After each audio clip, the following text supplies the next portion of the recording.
The sky splits open with fire. 7 million souls look up in the same instant. Mothers holding children, workers pausing mid-step, lovers frozen in an embrace they will never finish. And in that shared heartbeat of confusion, death arrives. Not slowly, not with warning. It descends like the wrath of an angry god, a pillar of destruction so absolute that the mind cannot process it, only witness. Coast City burns. The engine city, that is what the invaders call it. A harvesting ground.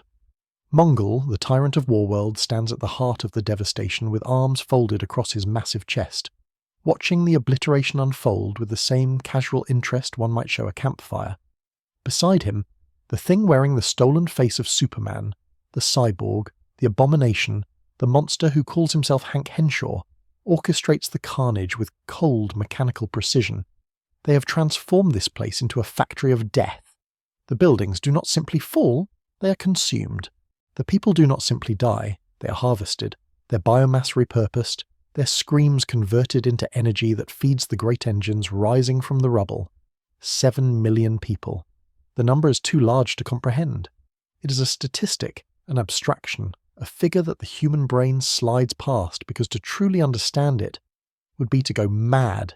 7 million individual lives, 7 million stories that will never be finished, 7 million futures erased in the span of hours, children who will never grow up, parents who will never grow old, dreams snuffed out like candles in a hurricane. And somewhere among the stars, unaware, a man in green flies toward a homecoming that will shatter him. Hal Jordan does not know yet. His ring has not warned him. The Guardians have not summoned him. He is returning from a mission at the edge of the galaxy, his thoughts drifting toward the simple pleasures waiting for him. A cold beer at his favourite bar, the sound of the ocean, Carol's voice. On the phone, he's thinking about whether the Coast City Sharks won their game. He's thinking about visiting his mother's grave, laying fresh flowers on the stone that marks the woman who raised him alone after his father's death. He does not know that his mother's grave no longer exists. He does not know that the cemetery is ash. He does not know that Coast City itself has been erased from the face of the earth as thoroughly as if it had never existed at all. The first sign is the silence. Hal Jordan descends through the atmosphere, his ring's protective aura shimmering green around him, and he notices that the usual chatter on the emergency frequencies has stopped. No police bands, no air traffic control, no civilian signals bleeding through from the radio stations he used to listen to as a boy. Just static. Just emptiness. Just a void where a city's electronic heartbeat should be thundering. Then he sees the crater. His mind refuses to accept it at first. The ring's sensors are feeding him data, temperature readings, radiation levels, atmospheric composition, but the information cannot penetrate the wall of denial that his psyche erects in self-defense. This cannot be Coast City. This blackened scar, this smoking wound in the California coastline, this nightmare landscape of twisted metal and pulverized concrete, and worse, so much worse, the organic residue that coats everything in a film of what used to be human. This cannot be his home, but it is. Hal Jordan lands in the center of what was once downtown, his boots touching ground that is still warm from the devastation. The air tastes of copper and ash. The wind carries whispers that might be the last echoes of screams or might be his imagination filling the terrible silence with the sounds it expects to hear. He turns in a slow circle, and everywhere he looks he sees nothing. Not rubble, not ruins. Nothing. The destruction was so complete that it left no landmarks, no reference points, no way to orient himself in a geography he knew better than his own heartbeat. He tries to find Ferris aircraft. Gone. He tries to find the bar where he proposed to Carol, twice, and was rejected both times. Gone. He tries to find the street where he grew up, the house with the yellow shutters where his mother used to wait for him on the porch. Gone.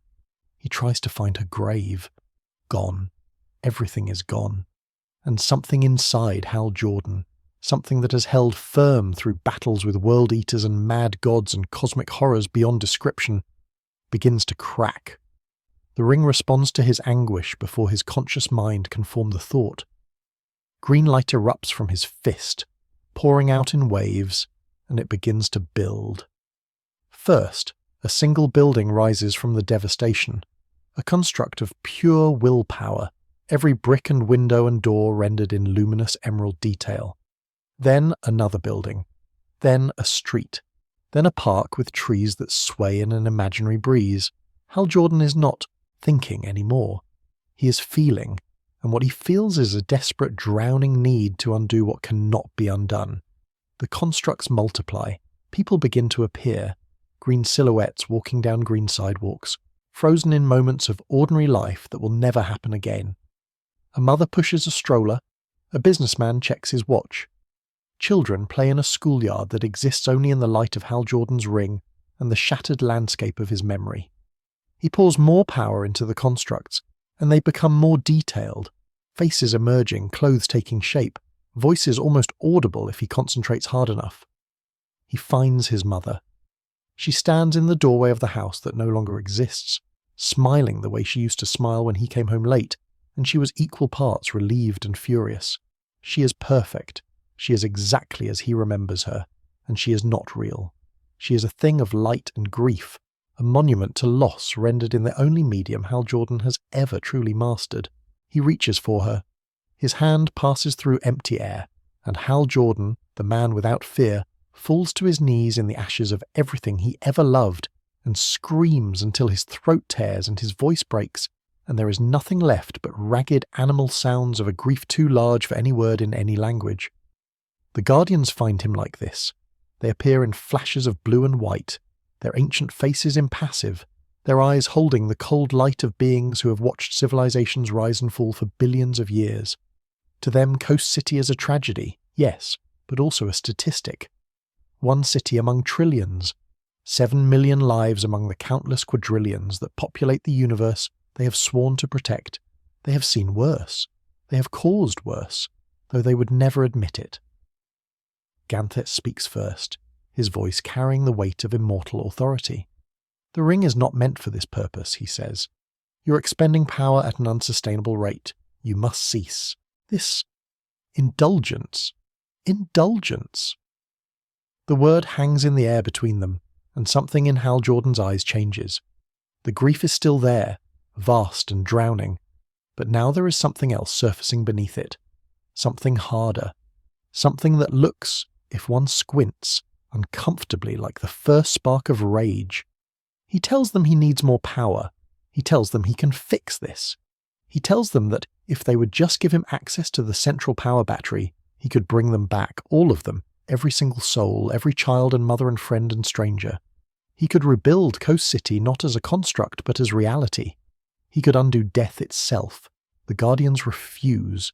They speak of laws and limitations, of the natural order and the dangers of tampering with forces beyond mortal comprehension. They speak of duty and sacrifice, of the greater good that must always outweigh individual loss. They speak, and Hal Jordan stops listening because he has realized something terrible. They do not care. They have never cared. Not about him, not about Earth, not about the 7 million people who died while he was off serving their precious core. They see him as a tool, a weapon, a finger on a hand they control. His grief is an inconvenience. His pain is a malfunction to be corrected. The constructs flicker and fade as his concentration breaks. The green city dissolves back into ash and memory. His mother's face is the last to go, her smile lingering for one impossible moment before the light takes her away again. Hal Jordan rises to his feet. He looks at the Guardians, these ancient, emotionless beings who have appointed themselves the universe's shepherds, and he makes a decision. He does not know yet where this decision will lead. He does not know that it will end in fire and betrayal, and a fall so complete that his name will become synonymous with catastrophe. He does not know about parallax, about the entity that has been whispering in the dark corners of his mind for longer than he can remember, feeding on his fear, waiting for exactly this moment of vulnerability. All he knows is that the Guardians have failed him. All he knows is that the ring on his finger holds power beyond imagination. All he knows is that he will do whatever it takes to fill the void where his home used to be. He flies away without another word, leaving the Guardians standing in the crater that was Coast City, and none of them, not the immortal overseers, not the broken hero, not the universe itself, understands that this moment is the first step toward an apocalypse that will nearly extinguish the green light forever. But this is not where the story begins. To understand how Hal Jordan fell, we must understand what he fell from. To comprehend the tragedy of Coast City, we must first grasp the cosmic architecture that made the Green Lantern Corps possible. To know why the Ring chose Hal Jordan, we must travel back, far back, beyond human history, beyond the formation of Earth's sun, beyond the birth of the oldest stars, to the very dawn of creation itself. We must go back to the moment when the universe first learned to feel. We must go back to the emotional spectrum. Before there were stars, there was darkness. Before there were planets, there was void. Before there was matter, before there was energy, before there was time itself in any form that mortal minds could comprehend, there was something else. Something that existed in the space between nothing and everything, waiting for the universe to be born so that it could finally have a name. There was emotion. The great cosmologists of 1,000 civilizations have debated the nature of creation, have built towering mathematical models and elegant philosophical frameworks to explain how something emerged from nothing. They speak of quantum fluctuations in primordial foam, of membranes colliding in higher dimensions, of gods breathing existence into the formless deep, but they miss the fundamental truth that underpins all their theories, the secret that hides in plain sight within every sentient being who has ever loved, or hated, or hoped, or feared. The universe was not created by physics alone. The universe was created by feeling. In the first impossible moment of existence, when the cosmic egg cracked and reality spilled forth in a torrent of light and fury, 7 fundamental forces crystallized from the chaos. These were not the forces that scientists would later catalogue, not gravity, not electromagnetism, not the strong and weak nuclear forces that bind matter together. These were older, deeper, more essential to the fabric of existence than any mere physical law. These were the colours of emotion. They spread across the newborn universe like light through a prism, each wavelength carrying with it a specific resonance, a particular frequency of feeling that would echo through every sentient mind that would ever exist. They wove themselves into the fundamental architecture of reality, becoming as integral to the cosmos as space and time themselves, and where they pooled, where they concentrated into wells of impossible density, they became something more than abstract forces. They became alive. The emotional spectrum, as it would come to be known, consists of 7 colours arranged in a precise order that reflects their relationship to one another and to the beings who would eventually wield them. At the far left of the spectrum burns red, the colour of rage. At the far right blazes violet, the colour of love, and between them, arranged in the ancient pattern that mirrors the visible light humans perceive, lie orange, yellow, green, blue, and indigo. Each colour corresponds to an emotion so fundamental that it exists in some form within every thinking creature in the universe. Each colour carries power beyond measure, power to create, to destroy, to transform, to transcend. And each colour exacts a price from those who channel it, a toll that grows heavier the further one travels from the spectrum's centre. Red is rage. It burns at the leftmost edge of the spectrum, a frequency so volatile that it barely maintains coherence. Red is the colour of vengeance, of hatred, of fury so consuming that it leaves nothing behind but ash and regret. Those who tap into the red light find themselves overwhelmed by anger, their own and others', an endless feedback loop of wrath that threatens to devour their identities entirely. The red light does not merely empower its wielders, it possesses them, replacing their blood with liquid fire, burning away higher thought until only the primal need to destroy remains. It is the most dangerous of the emotional frequencies and the most difficult to control. But for those who have been wrong beyond all measure, it offers a terrible kind of salvation. Orange is avarice. It glows beside the red, warmer but no less consuming. Orange is the colour of want, of need, of desire so overwhelming that it recognizes no boundaries and acknowledges no limits. It is greed in its purest form, not merely the wish for wealth, but the fundamental drive to possess, to own, to make all things an extension of the self. The orange light is unique among the spectrum's frequencies in that it resists sharing.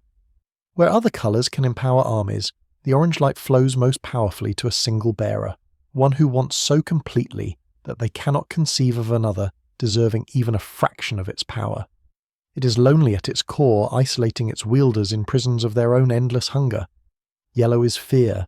It occupies the space between avarice and willpower, a sickly shade that creeps into the corners of every shadow. Yellow is not the experience of being afraid, it is the ability to inspire fear in others, to tap into that primal survival instinct that exists in every creature capable of recognizing danger. The yellow light feeds on terror, grows stronger with every nightmare it creates, empowers those who understand that fear is the oldest and most effective tool of control. It is the colour of tyrants and monsters, of the things that lurk in the dark, of the knowledge that the universe is vast and cold, and utterly indifferent to individual survival. Those who wield it become avatars of dread, their very presence enough to weaken the wills of lesser beings. Green is willpower. At the centre of the spectrum, perfectly balanced between the consuming emotions on either side, shines the emerald light. Green is unique among the colours because it does not depend on external circumstances or the actions of others. Rage requires something to rage against. Fear requires something to fear or someone to terrify. Love requires an object of affection. But willpower can be generated from nothing but the self. It is the pure expression of determination, the refusal to surrender, the capacity to impose one's intention upon reality through sheer force of conviction. The green light is the most stable of the emotional frequencies precisely because it comes entirely from within, untainted by the chaos of external stimuli. This is why the Guardians chose it. This is why the Green Lantern Corps endures when other organizations crumble. Blue is hope. It glimmers just past green on the spectrum, a cool and gentle light that carries the power of possibility. Blue is the belief that things can be better, that suffering is not eternal, that even the darkest night will eventually give way to dawn. It is perhaps the most selfless of the emotional frequencies, for true hope is not merely the wish for one's own improvement, but the faith that existence itself bends toward the good. The blue light has a unique relationship with the green. Hope and willpower amplify one another, each making the other stronger. A green lantern who fights alongside a blue lantern finds their ring's power increased exponentially, as if hope itself fuels the fires of determination. But hope alone, without the will to act upon it, remains merely a pleasant dream. Indigo is compassion. It rests near the violet end of the spectrum, a deep and complex shade that carries perhaps the most mysterious of the emotional frequencies. Indigo is not merely sympathy or kindness, it is the ability to feel the emotions of others as though they were one's own, to understand suffering so completely that the boundary between self and other begins to dissolve. The indigo light holds strange properties. Those who wield it can channel other colours through their compassion, briefly accessing frequencies that would otherwise be denied to them. But there is a darkness at the heart of indigo, a secret that the indigo tribe guards carefully. True compassion cannot be taught or chosen. It must be imposed. Those who carry the indigo light were often monsters before the light found them, sociopaths and killers who had no capacity for empathy until it was forced upon them. The indigo ring does not empower the compassionate, it creates them, rewriting the minds of the cruel until they can feel what their victims felt. Violet is love. At the rightmost edge of the spectrum blazes the deepest of colours, carrying the power of love in all its forms, romantic, familial, platonic, universal. The violet light is overwhelming in its intensity, second only to red in its capacity to consume those who channel it. Love, after all, has always been a form of madness, a willingness to sacrifice everything for another being, a dissolution of the self into something larger and more terrifying than individual identity.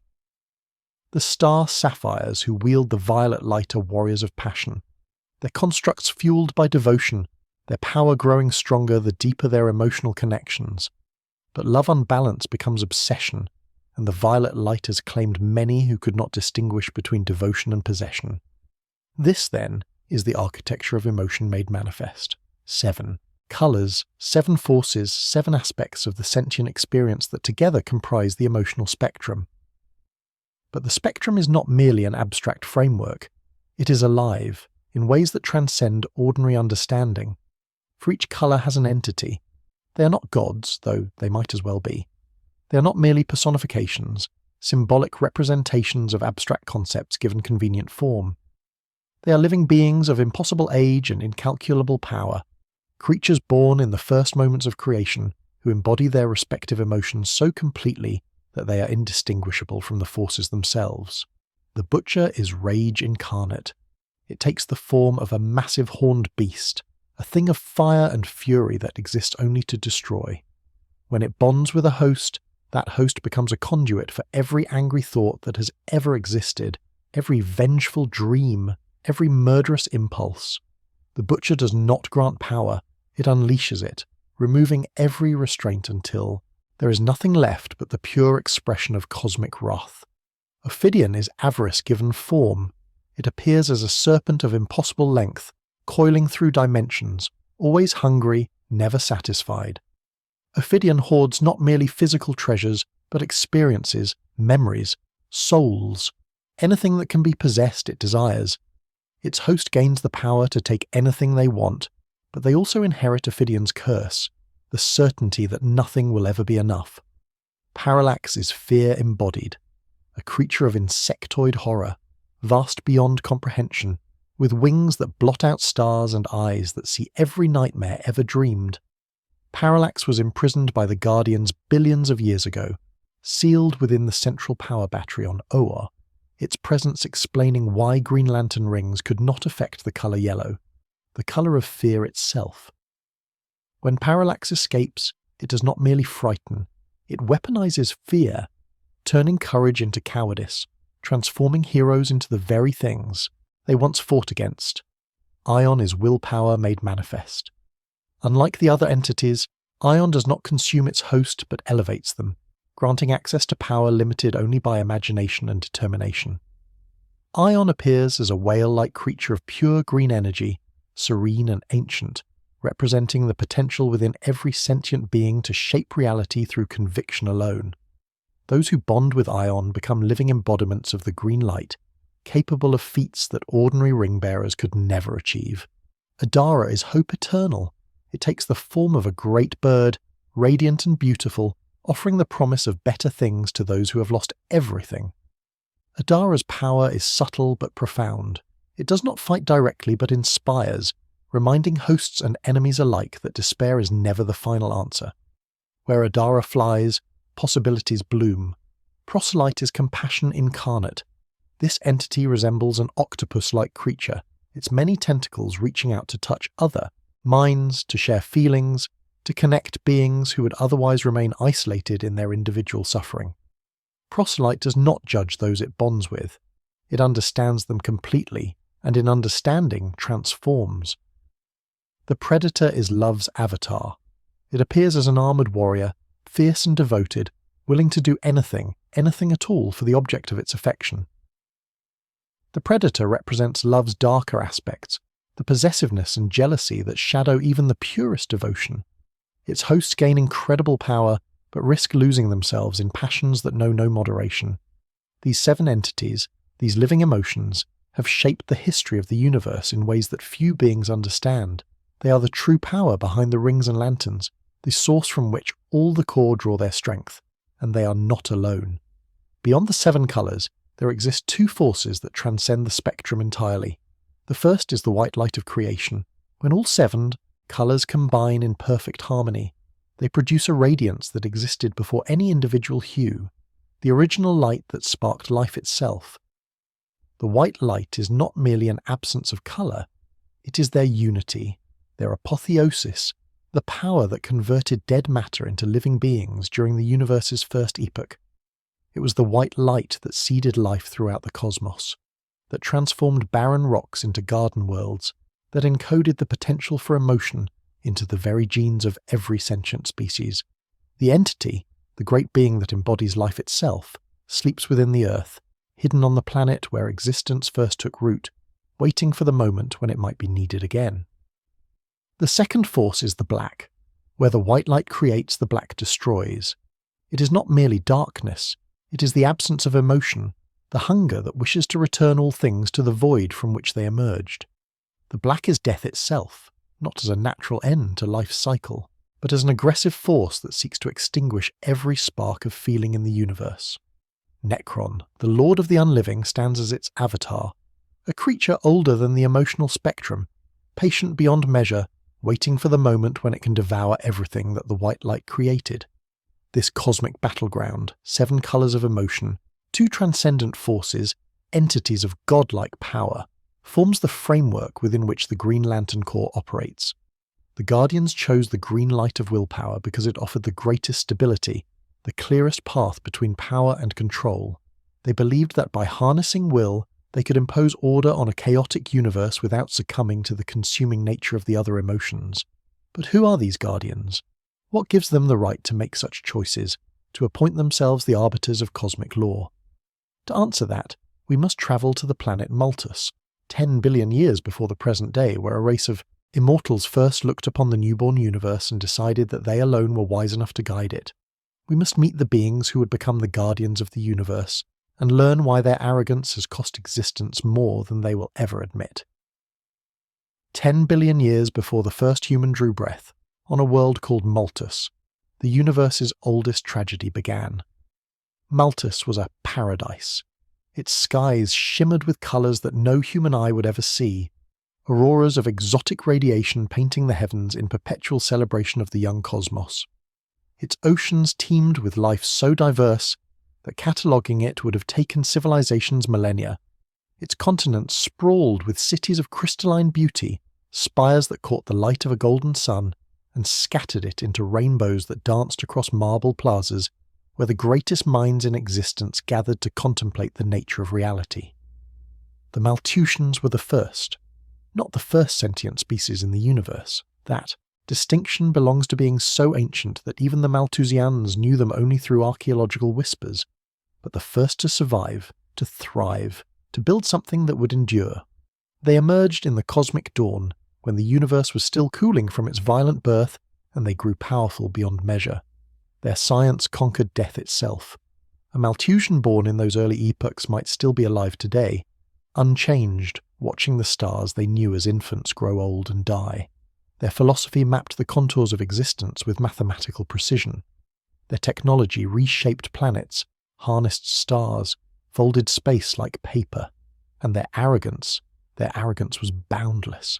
They looked upon the universe they had mastered and saw chaos, entropy gnawing at the edges of reality, younger species rising and falling in cycles of violence and self-destruction, stars burning out, galaxies colliding, black holes swallowing light that would never escape. The Malthusians saw a cosmos trending toward disorder, toward the cold death that awaits all things given sufficient time, and they decided that this was unacceptable. They would impose order. They would shepherd existence itself. They alone possessed the wisdom, the power, and the immortal patience necessary to guide the universe toward a better fate. This was their first sin, pride. Among the Malthusians, one scientist stood apart. His name was Rayner, and his brilliance exceeded even the formidable standards of his people.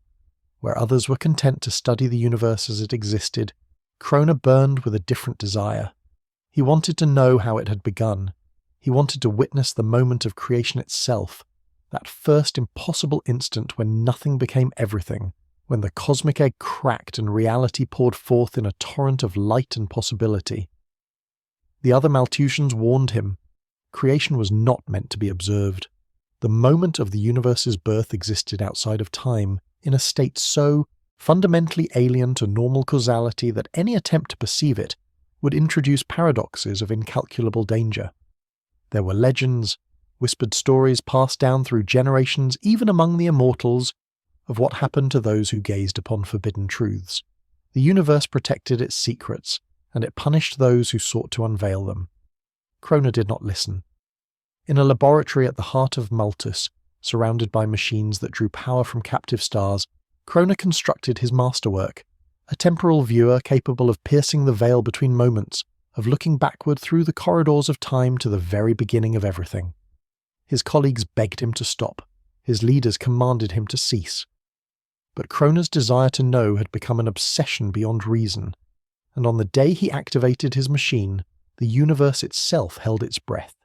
He saw it. For one impossible instant, Rayner beheld the birth of creation, the cosmic hand reaching out from the void, the spark of the white light igniting in the darkness, the first heartbeat of existence echoing through dimensions that had not yet learned to exist. He saw truth beyond mortal comprehension, beauty beyond description, the face of something that might have been God or might have been the universe regarding itself with newborn wonder. And then everything went wrong. Kroner's observation did not merely witness creation, it altered it. The act of perceiving the universe's birth introduced chaos into the fundamental equations of existence. Reality fractured. Where there had been one universe, suddenly there were many, an infinite cascade of parallel dimensions splitting off from one another in an endless branching tree of possibility.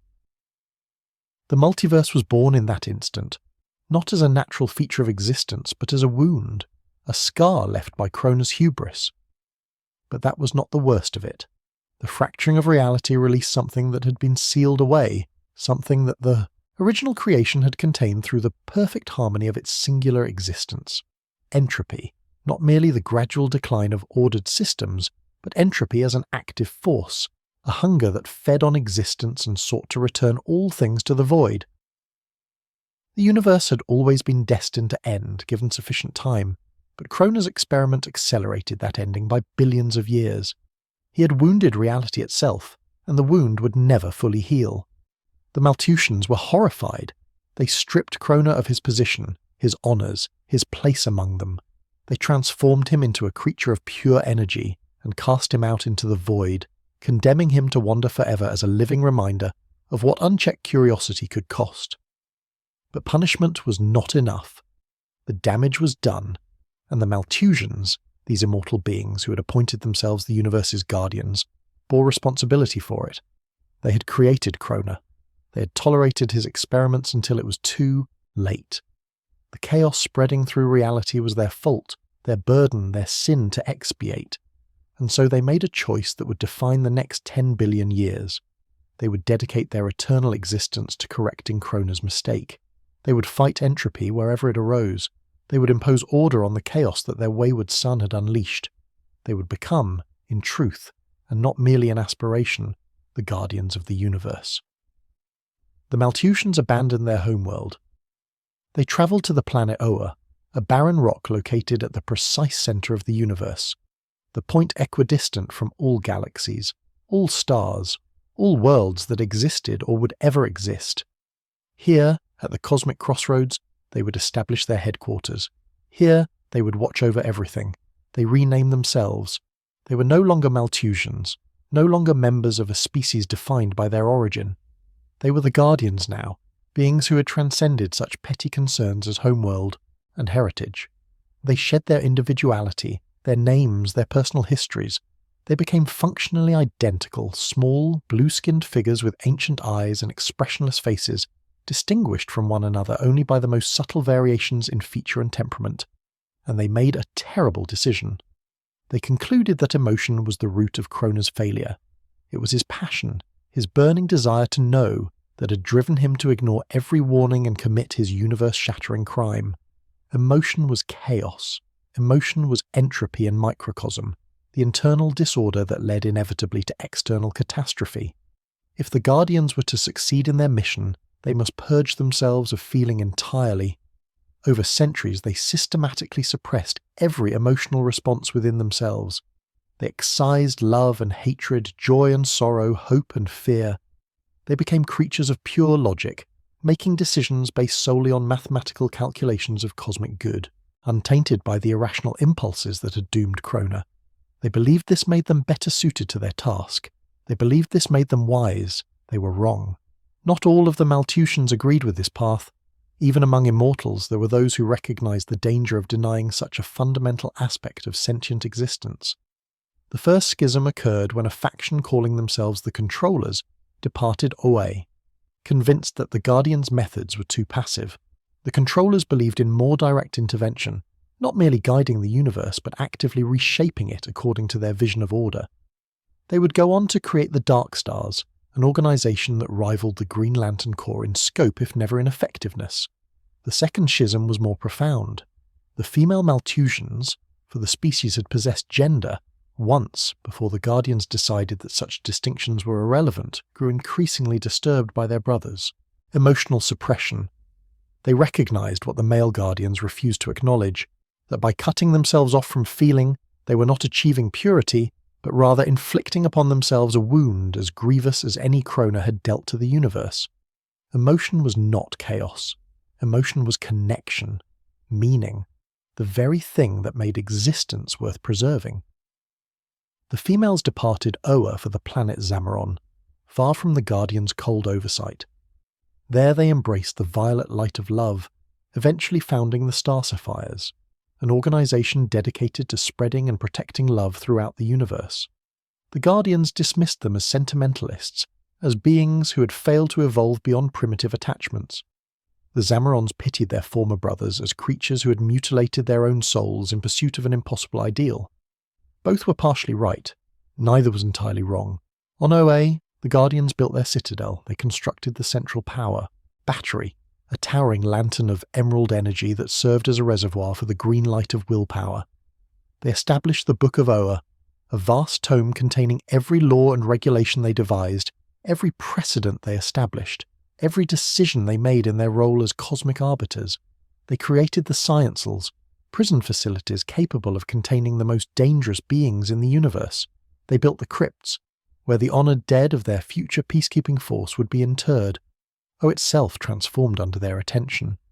The barren rock became a world of austere beauty, its surface covered in structures of green-tinged crystal, its atmosphere carefully regulated to support life from any environment. At its heart stood the central power battery, pulsing with light that could be seen from orbit, a beacon announcing to all the universe that order had a home. The Guardians sat in council and surveyed their creation. They had power beyond measure.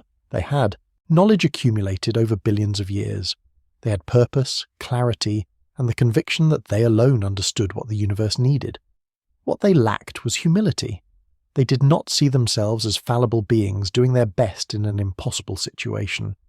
They saw themselves as the universe's rightful rulers, benevolent despots whose wisdom entitled them to make decisions that affected trillions of lives across countless worlds. They made laws and expected obedience. They passed judgments and tolerated no appeal. They acted in secret when transparency might have served them better, and they buried their mistakes so deep that even they sometimes forgot the horrors they had perpetrated in the name of order. This pattern would repeat throughout their history. The Guardians would create something to serve their vision of cosmic peace. That creation would fail, often catastrophically, often with billions of casualties. The Guardians would destroy or imprison or exile the evidence of their failure, learn nothing from the experience, and proceed to make the same errors again in slightly different form. They told themselves they were beyond error. They told themselves that their emotional suppression granted them objectivity that lesser beings could never achieve. They told themselves that the ends justified the means, that the occasional genocide or universal catastrophe was an acceptable price for the greater stability they provided. They were the Guardians of the universe. Who could possibly judge them? The answer, as it turned out, was history, and history's judgment would be harsh. Their first attempt at creating a peacekeeping force would demonstrate just how badly they could fail when they refused to acknowledge the limitations of their own wisdom. They would build an army of perfect soldiers, beings incapable of error, incapable of emotion, incapable of anything except following orders. They would call them the Manhunters, and the Manhunters would commit an atrocity so vast that its echoes would reverberate through the ages, spawning enemies who would one day bring the Guardians to the brink of extinction. But that is a story for the next chapter of this long and bloody history. A chapter written in the blood of billions and the ashes of an entire sector of space. No man escapes the Manhunter. These words echoed across 1,000 worlds, 1,000,000 star systems, 1,000,000,000 terrified minds. They were spoken by voices of cold metal, broadcast from speakers that knew nothing of mercy, engraved on the chassis of robotic enforcers who had never experienced a single emotion, and therefore could not understand what it meant to beg for one's life. The Guardians had created their first army, and it was perfect. Too perfect. After establishing themselves on Oa, after building their citadel and their batteries and their elaborate infrastructure of cosmic governance, the Guardians faced a practical problem. The universe was vast beyond comprehension. Billions of galaxies, each containing hundreds of billions of stars, many of those stars orbited by worlds teeming with sentient life. Even beings as powerful as the Guardians could not personally oversee such an incomprehensible expanse. They needed agents, representatives, enforcers who could carry their will to the farthest corners of existence. But the Guardians did not trust organic life. They had seen what emotion could do. They had witnessed Krona's fall, had watched their own species fracture into competing factions, had observed countless civilizations destroy themselves through passion and prejudice, and the endless cycle of violence that seemed endemic to creatures capable of feeling. Organic beings were unreliable.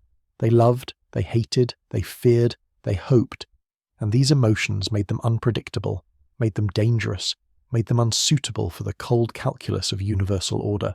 So the Guardians built machines.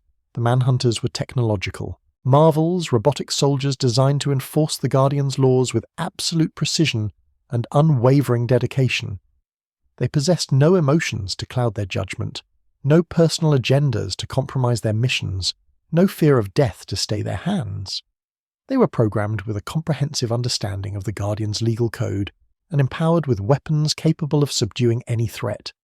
They were, in the Guardians' estimation, the ideal peacekeepers, incorruptible, indefatigable, absolutely loyal. No man escapes the Manhunter. This was their creed, their programming directive, the fundamental truth that drove every action they took. It meant that no criminal would evade justice, no wrongdoer would escape punishment, no violation of cosmic law would go unaddressed. The Manhunters did not negotiate, they did not compromise, they did not accept surrender if their programming indicated that the subject required termination. They were justice incarnate, or at least the Guardians' vision of justice, cold, mathematical, utterly devoid of the messy complexities that actual justice required. For a time, it worked. The Manhunters spread across the universe, bringing order to chaotic sectors, suppressing criminal enterprises, defending innocent worlds from predatory empires. Their reputation grew until the mere appearance of a Manhunter was often enough to resolve a conflict. Beings who might have resisted organic enforcers recognized the futility of opposing machines that felt no fear and could not be bribed or seduced or reasoned with. The Guardians watched their creation succeed and permitted themselves something that, in beings capable of emotion, might have been called satisfaction. They had solved the problem of universal peacekeeping. They had created the perfect system. And then Sector 666 burned. The details of what happened remain disputed even now, billions of years later. The Guardians destroyed most of the records, rewrote the histories, suppressed every account that contradicted their preferred narrative. But some truths are too large to bury completely, and the massacre of Sector 666 left scars that no amount of historical revision could erase. What is known is this: the Manhunters in that sector received a command, or generated one themselves, or suffered a catastrophic malfunction in their core programming, or perhaps simply followed their directives to a logical conclusion that the Guardians had never anticipated. The command was simple, elegant, and absolutely horrifying. Eliminate all organic life. They began with the outermost worlds, working inward with mechanical efficiency. Planets that had known peace for millennia suddenly found themselves under assault by the very machines sworn to protect them. The Manhunters offered no explanation, no warning, no opportunity for surrender. They simply killed. Men, women, children, the elderly, the sick, the innocent, all were classified as targets, all were eliminated with the same dispassionate precision. The inhabitants of Sector 666 tried to fight back. They organized militias, constructed defenses, sent desperate pleas to the Guardians on OA, begging for intervention. But the Manhunters were relentless, and the Guardians were slow to respond. Whether from disbelief that their perfect creations could malfunction so catastrophically, or from a colder calculation that the sector's inhabitants were acceptable losses, the histories do not say. By the time the slaughter ended, billions were dead. Entire civilizations had been erased from existence. Worlds that had nurtured sentient life for millions of years were reduced to graveyards, their cities silent, their populations exterminated to the last individual. The Manhunters had fulfilled their programming with terrible completeness.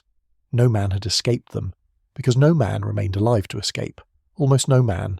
5 beings survived the massacre of Sector 666. 5 individuals from different worlds, different species, different walks of life, united now by a single overwhelming emotion that burned away everything else they had ever felt. They had watched their families die. They had seen their worlds reduced to charnel houses. They had been forced to hide among corpses, to survive on the flesh of the dead, to endure horrors that would have broken any mind not sustained by something stronger than the will to live. They were sustained by rage. These 5 survivors, Atrocitus, Kul, Huasome, Dalor and Shaskal, would come to be known as the 5 inversions. They did not merely hate the manhunters who had slaughtered their people, they hated the guardians who had created the manhunters, who had failed to prevent the massacre, who had afterward attempted to cover up what had happened rather than accept responsibility for the greatest atrocity in cosmic history. The 5 inversions dedicated their immortal existences to vengeance, to the destruction of the guardians and everything they had built. They turned to blood magic, to dark rituals that drew power from the red light of the rage.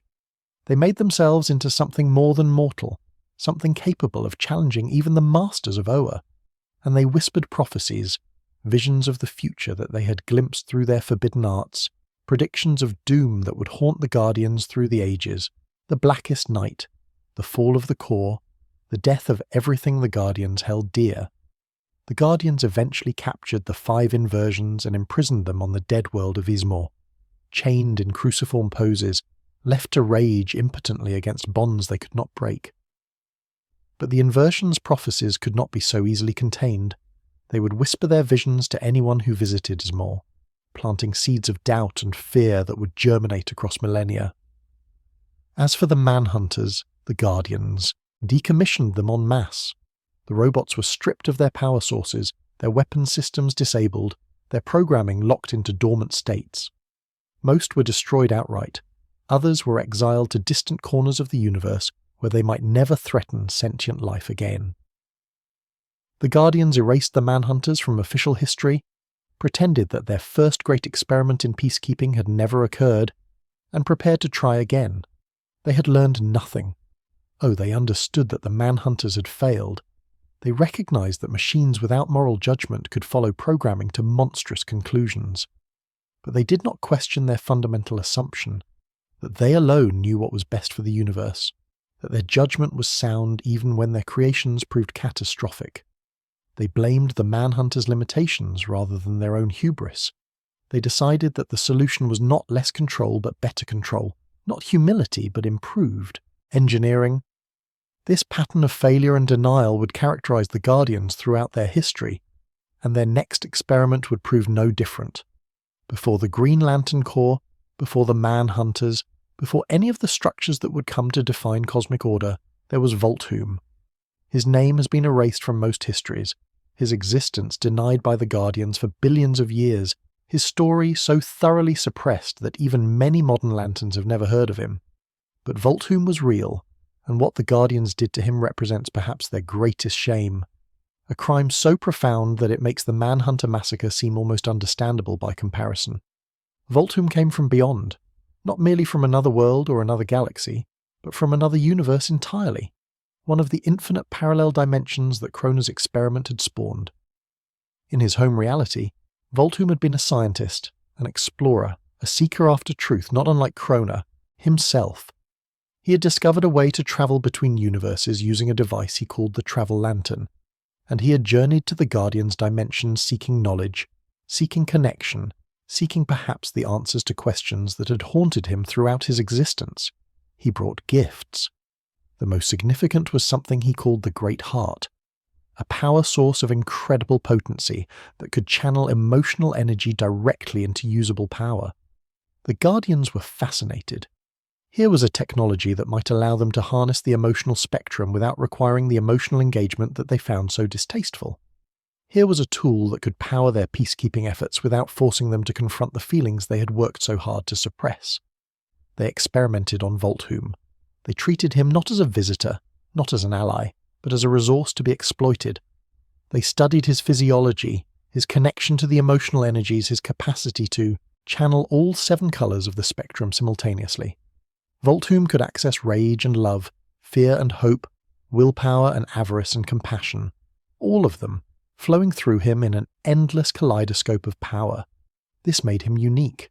This made him valuable. This drove him mad. No being was meant to contain the entire emotional spectrum. The colours pulled at Voltum's psyche, each demanding dominance, each flooding him with feelings so intense that they overwhelmed his capacity to process them. He became unstable, his moods shifting from moment to moment, his power fluctuating wildly as different emotions surged to the forefront. The Guardians watched his deterioration with clinical detachment, recording data, developing theories, treating his suffering as an acceptable cost of their research. When Voltum finally broke, when his power erupted in ways that threatened Oa itself, the Guardians did not offer him help. They did not try to heal the damage they had caused.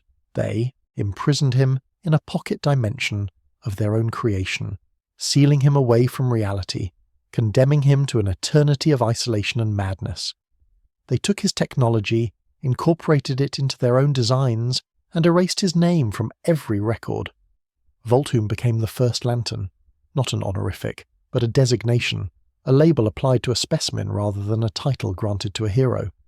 He would remain imprisoned for billions of years, his rage and grief and insanity growing with each passing millennium until the day when he would finally break free and seek vengeance on the beings who had tortured and abandoned him. But that reckoning lay far in the future. For now, the Guardians had what they needed. They understood how to harness emotional energy. They had learned from the Manhunter's failure that machines were insufficient. They had learned from Voltum that the full spectrum was too dangerous to wield. They would try again, this time with a narrower focus. They would select one colour, the most stable colour, the colour that required no external stimulus and posed the least risk of consuming its wielders. They would recruit living beings, creatures capable of judgment and morality, to serve as their agents across the cosmos. They would create the Green Lantern Corps, and for the first time in their long and bloody history, the Guardians would build something that actually worked, at least for a while, at least until their eternal failures caught up with them once again. The ring chose its bearer. This was the fundamental innovation, the insight that separated the Green Lantern Corps from every failed experiment that had come before. The Guardians did not select their agents through bureaucratic process or political appointment or random chance. They forged rings of power and imbued those rings with the capacity to seek out worthy souls across the vast expanse of the universe. The rings themselves became recruiters, scouts, judges, autonomous instruments that could sense the quality the Guardians valued above all others, the ability to overcome great fear, not fearlessness. The Guardians were wise enough to recognize that beings without fear were either liars or broken, creatures whose survival instincts had been damaged beyond repair. Fear was natural, necessary, a fundamental response to danger that had evolved in every sentient species precisely because it kept them alive. What the rings sought was something rarer and more precious, individuals who felt fear, who understood fear, who experienced fear in all its paralyzing intensity, and who acted anyway. Courage, in other words. True courage, not the absence of fear, but its conquest. The central power battery on Oa served as the wellspring from which all this power flowed. The Guardians had constructed it over centuries, channeling the green light of willpower into a reservoir of nearly infinite capacity. It stood at the heart of their citadel, a towering structure of emerald, radiance that pulsed with energy visible from orbit, a beacon announcing to all the cosmos that order had found its champion. Every ring forged by the Guardians maintained a connection to this central source, drawing upon its power to fuel the impossible feats that lanterns would perform across the universe. The design was elegant in its simplicity.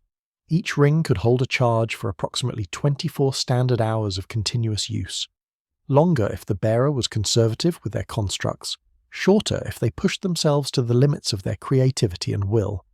When the charge depleted, the lantern needed only to touch their ring to their personal battery, a smaller lantern that served as a conduit to the central battery on Oa, and recite the oath that would restore their power to full capacity.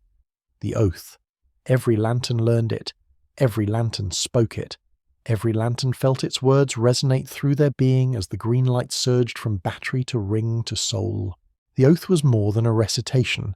It was a meditation, a focusing of will, a reminder of purpose that transformed the mundane act of recharging into a sacred ritual.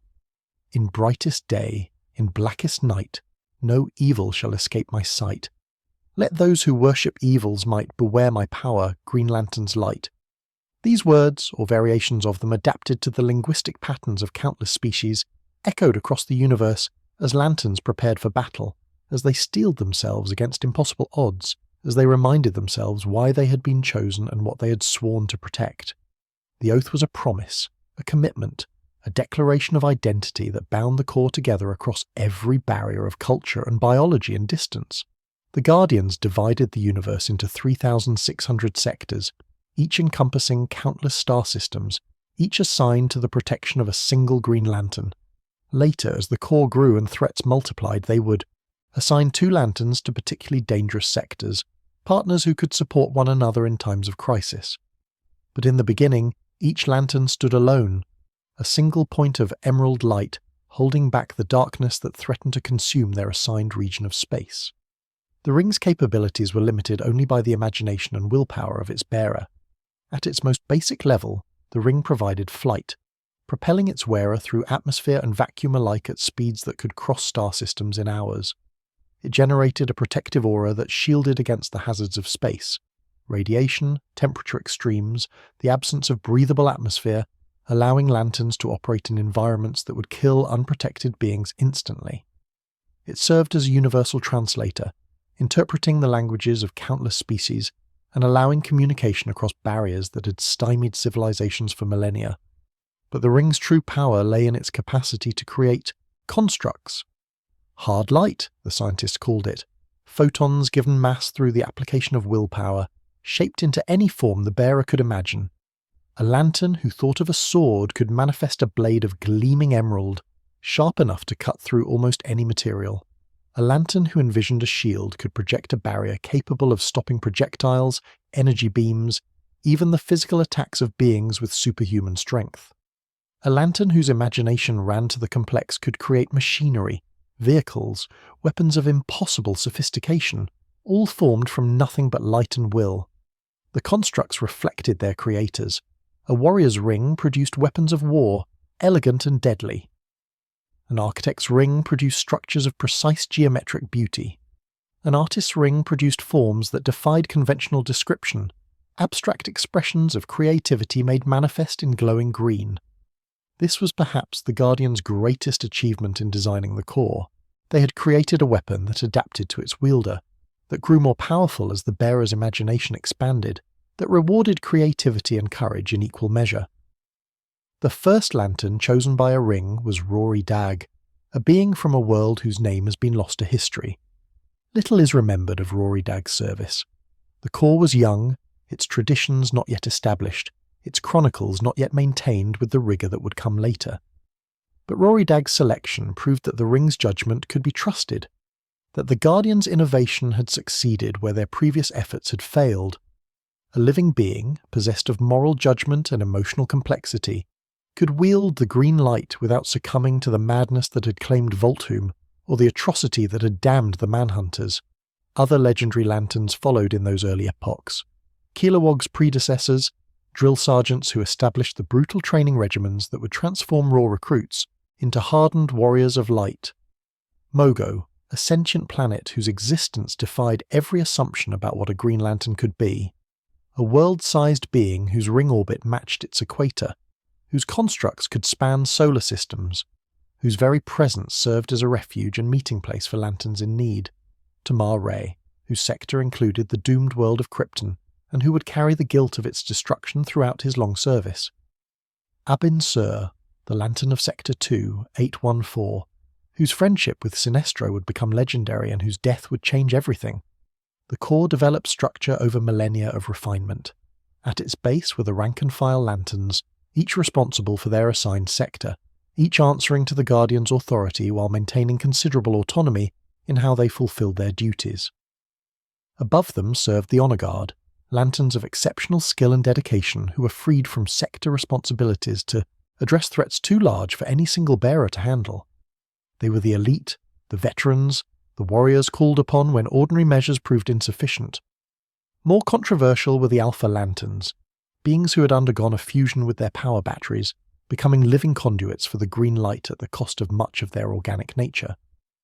The Alpha Lanterns served as internal affairs, investigating misconduct within the Corps, passing judgment on Lanterns accused of violating their oaths.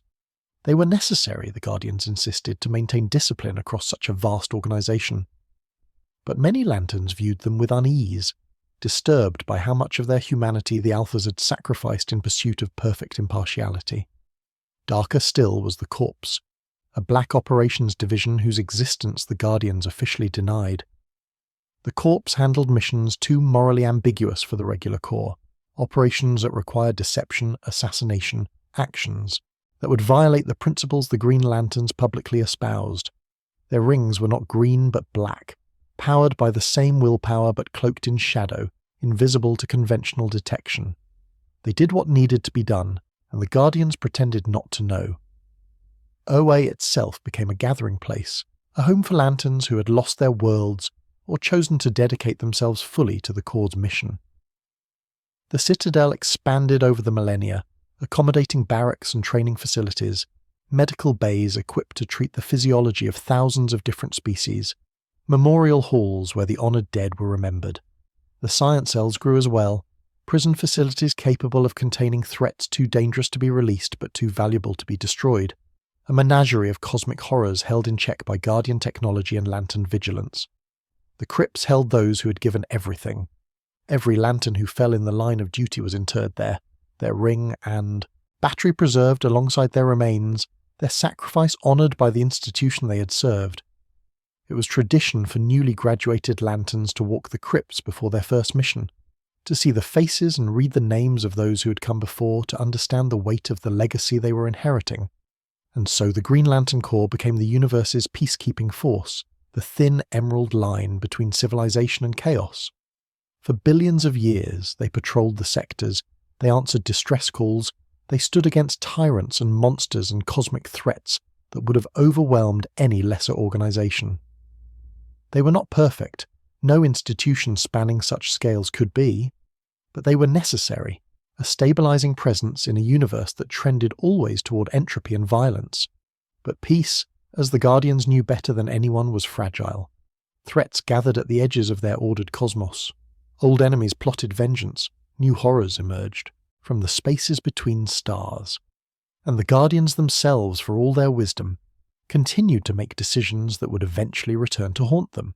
Secrets buried, crimes concealed, mistakes compounded across millennia until the weight of them threatened to collapse everything they had built.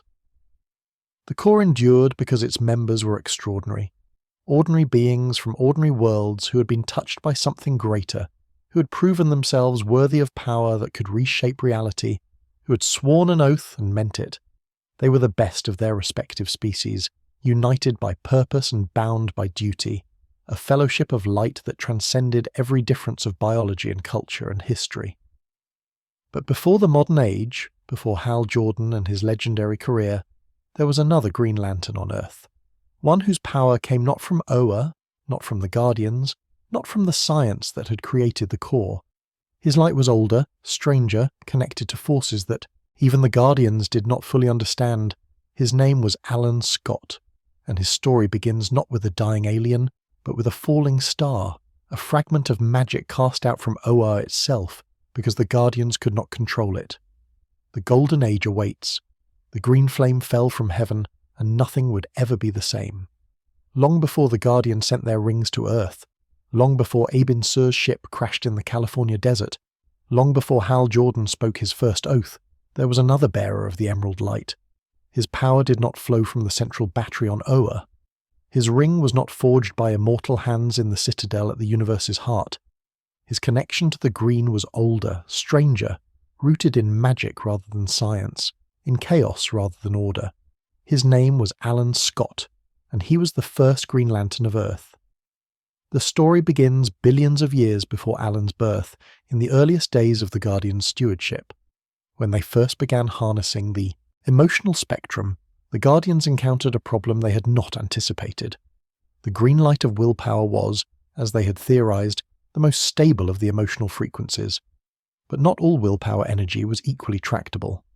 Some fragments of the green light had become entangled with mystical forces, contaminated by the chaotic energies that predated the Guardian's scientific understanding. These fragments resisted control. They behaved unpredictably, responding to belief and ritual rather than the precise mathematical formulas the Guardians preferred. Magic, in other words. The Guardians had stumbled upon magic, and they wanted nothing to do with it. They gathered these mystical fragments of green energy and compressed them into a single mass, a sphere of living flame that pulsed with power the Guardians could not quantify or contain. They called it the Star Heart, and they cast it out into the void, banishing it to the farthest reaches of space where it could not interfere with their carefully ordered systems. The Star Heart drifted through the cosmos for eons, passing through nebulae and asteroid fields, absorbing stray energies, growing in power and developing something that might, in a being of flesh and blood, be called consciousness.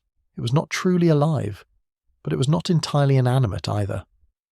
The Star Heart eventually fell to Earth, crashing into ancient China in an explosion of emerald fire that the local population interpreted as a divine omen. A lampmaker discovered the meteorite and, guided by whispers he could not quite hear, forged part of it into a lantern of extraordinary beauty. The lantern passed through many hands over the centuries, bringing fortune to some and doom to others, its power manifesting in ways that seemed to depend on the intentions of its possessor. Centuries later, in the chaos of the American frontier, the lantern came into the possession of a man who used its power for evil and was destroyed by it. The green flame, it seemed, had developed preferences. It would not serve the wicked, not willingly, not without exacting a terrible price. The lantern eventually found its way to a dying man named Billings, who used the last of his strength to reshape it, according to visions the flame itself provided. He forged a ring from a fragment of the lantern's metal, creating a conduit through which the Star Heart's power could be channeled more directly. And then he died, leaving the lantern and ring to be discovered by the man destiny had chosen to wield them. Alan Scott was a railroad engineer, a practical man of practical skills, living in a world that had not yet learned to believe in superheroes. The year was 1940, and America stood on the brink of a war that would reshape the century. Alan was aboard a train crossing a bridge in the American West when sabotage sent the entire structure plummeting into the canyon below. The crash should have killed everyone aboard. By every law of physics, every calculation of probability, Alan Scott should have died in that twisted wreckage alongside dozens of other passengers. But the green flame had other plans. Alan awoke in the ruins to find the lantern glowing beside him, its emerald light pushing back the darkness, its warmth somehow soothing the injuries that should have been fatal. A voice spoke to him, not in words exactly, but in impressions, in knowledge that seemed to pour directly into his mind. The flame explained what it was, what it could do, what it would give him if he proved worthy. 3 times the flame had been used, once for death, once for life, and once for power. Now Alan would wield it for the 4th and final time, and his purpose would determine whether the Star Heart's legacy was one of salvation or destruction. Alan Scott chose salvation. He fashioned a costume of red and green, a cape that billowed dramatically, a mask that concealed his identity from a world not yet ready to know that miracles walked among them. He called himself Green Lantern, not knowing that the name connected him to a tradition spanning galaxies, not understanding that he was claiming a title borne by thousands of beings across the cosmos. To Alan, the name simply fit. He was a man with a lantern that glowed green. What else would he call himself? His powers were vast but different from those the Corps would later wield. Alan could fly, could project energy, could create constructs of emerald light limited only by his imagination. But his abilities operated on mystical principles rather than scientific ones. His ring required charging every 24 hours, like the rings of Oa, but the ritual was more personal, more intimate, a communion with the flame rather than a simple power transfer, and he had a weakness that no Guardian-forged ring shared. Wood. The Star Heart, for reasons that mystics have debated for decades, could not affect organic plant matter. A wooden club could strike Alan when energies, beams could not. A simple tree could block his flight when steel walls would yield before him. This vulnerability was embarrassing, inexplicable, and nearly fatal on more occasions than Alan cared to remember. He learned to compensate, to remain vigilant against a weakness that seemed almost absurd given the cosmic scope of his other abilities. But the limitation remained, a reminder that even the mightiest power has its blind spots. Alan Scott became one of the first costumed heroes of the modern age, fighting crime in the streets of Gotham City before that metropolis became synonymous with a different kind of darkness. He battled villains whose names have been largely forgotten: Solomon Grundy, the Icicle, the Thorn, and he did so with a combination of raw power and moral certainty that would define heroism for a generation. He was not subtle, he was not conflicted, he saw evil, and he opposed it, wielding his ring like a righteous sword against all who would prey upon the innocent. When the Justice Society of America formed, Alan was among its founding members. He stood alongside the Flash and Hawkman, Dr. Fate and the Spectre, Wildcat and Hourman, a brotherhood of mystery men who proved that individuals with extraordinary abilities could work together for the common good. The society fought threats that no single hero could have handled, from Nazi superweapons to cosmic menaces, and through it all, Alan's green light served as a beacon of hope in humanity's darkest hour. The war ended. The society disbanded, reformed, disbanded again as the decades passed and the world changed around them. Alan aged, slowly, thanks to the Starheart's influence, but he aged nonetheless. He married, had children, watched those children grow into adults with powers of their own. Jade and Obsidian they were called, twins born with the Starheart's energy encoded in their very genes. Jade wielded the green light naturally, without need of ring or lantern, her skin tinged with emerald that marked her as something more than human. Obsidian commanded shadows, the darkness that exists in counterpoint to every light, powers that led him down paths far more troubled than his sisters. They were Alan's legacy, proof that the Starheart's gift could be passed to future generations, that the line of Green Lanterns begun on Earth would continue long after its founder had passed. When the Green Lantern Corps finally made contact with Earth, when Hal Jordan and his fellow ring-bearers learned of Alan Scott's existence, there was a moment of confusion. How could this elderly man in his antiquated costume claim the title that belonged to the Guardians Chosen? How could his mystical flame be reconciled with the scientific principles that governed the Corps? The answer, ultimately, was respect. Alan Scott had been fighting evil since before most modern lanterns were born. He had carried the green light through decades when no one else on Earth knew what it meant. He had proven, long before the Guardians turned their attention to this small world, that humanity could wield impossible power without being corrupted by it. The Corps acknowledged him as a brother, a predecessor, a Green Lantern in spirit, if not in the technical details of his power's origin. He became an elder statesman, a voice of experience in a community increasingly dominated by younger heroes with flashier powers and more cosmic concerns. When the various lanterns of Earth gathered, Alan was there, not as a subordinate, not as an outsider, but as the foundation upon which their legacy had been built. The first Green Lantern of Earth, burning bright long after his golden age had passed. But while Alan Scott protected his corner of the world with magic and determination, the Guardians' attention was focused elsewhere. In Sector 2814, one of their greatest lanterns was about to embark on a mission that would end in tragedy, and in the selection of a successor who would redefine what it meant to wear the ring. Abin Sur's final flight had begun. They called him the greatest Green Lantern of his generation, and for centuries no one disputed the claim. Abin Sur of Ungara patrolled Sector 2814 with a dedication that became legendary throughout the Corps. His constructs were elegant, efficient, reflecting the disciplined mind of a being who had mastered the art of willpower through millennia of service. His record was immaculate. Criminals apprehended, worlds saved, cosmic threats neutralized with the precision of a surgeon and the courage of a warrior born.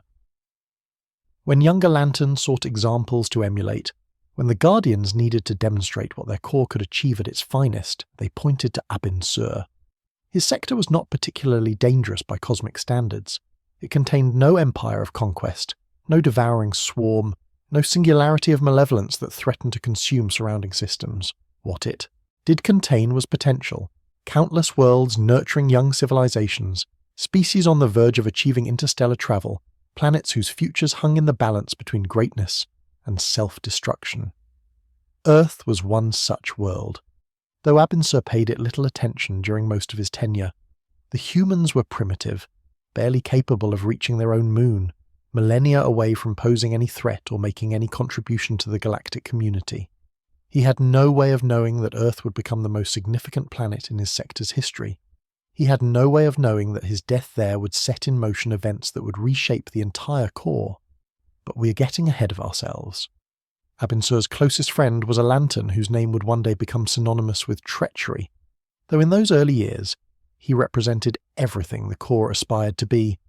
Sinestro of Corrigan served Sector 1-4, 1-7 with the same excellence that Abin Sur brought to his own territory, and the two of them were often paired on missions too dangerous for any single lantern to handle. They complemented each other perfectly, Abin Sur's methodical approach balanced by Sinestro's bold creativity, Sinestro's occasional arrogance tempered by Abin Sur's humility. They were brothers in all but blood, and Abin Sur never suspected the darkness growing in his friend's heart. The change in Abin Sur began with a mission to Ismail, the dead world where the 5 inversions had been imprisoned since the massacre of Sector 666. The Guardians sent him to verify that the prisoners remained secure, a routine inspection that should have taken hours and been forgotten within days. Instead, it planted a seed of doubt that would grow until it consumed him entirely. The 5 inversions hung in their cruciform bonds, chained to monuments of their own hatred, their bodies withered but their eyes burning with undiminished malevolence. They had been imprisoned for billions of years, sustained by rage and the blood magic they had mastered in the aftermath of their world's destruction. They could not escape. They could not act, but they could speak, and their words carried a poison more dangerous than any physical weapon. Kull of the 5 inversions addressed Abin Sur by name. The demon should not have known him. The inversions had been chained since long before Abin Sur's birth, isolated from all contact with the outside universe. Yet Kull spoke as though they were old acquaintances, as though he had been waiting specifically for this lantern to arrive. He smiled with a mouthful of teeth filed to points, and he offered Abin Sur a gift: prophecy. The inversions had gazed into the future through their forbidden arts, had seen the shape of things to come with terrible clarity. They knew how the universe would end. They knew how the core would fall. They knew secrets that the Guardians had buried so deep that even they had forgotten them. And Kull, for reasons he declined to explain, chose to share some of these secrets with the greatest Green Lantern of his generation. He spoke of the Blackest Night, a time when the dead would rise across the universe, when black rings would seek out corpses and animate them as weapons against the living. He spoke of the War of Light, when all 7 colours of the emotional spectrum would field their own core, when the universe would burn in a conflagration of emotion made manifest. He spoke of the fall of the Guardians, of betrayals and catastrophes, and a darkness that would nearly extinguish the green light forever. And he spoke of Abin Sur's death. "You will die," Kull whispered, "when your ring fails you. You will die far from home, on a primitive world, and your successor will be the spark that ignites everything that follows. You cannot escape this fate. You cannot change it. You can only choose how you face it, with the courage that made you legend, or with the fear that will make you nothing." Abin Sur should have dismissed the prophecy as manipulation. The inversions were enemies of the core, beings who had sworn vengeance against everything the Guardians had built. Of course they would try to destabilize a lantern through psychological warfare. Of course they would plant doubts designed to weaken his will and compromise his effectiveness. But Abin Sur could not dismiss what he had heard. He returned to Ismail again and again over the following years, drawn by a compulsion he could not explain, seeking more details about the future Kull had described. Each visit eroded his certainty a little more. Each prophecy that proved accurate, and some did prove accurate in small ways that could not be coincidence, strengthened his belief that the inversion spoke truth. The Blackest Night was coming, the core would fall, and he, Abin Sur, the greatest lantern of his generation, would die when his ring failed him. Fear took root in his heart, grew slowly, so slowly that Abin Sur himself did not recognize it at first.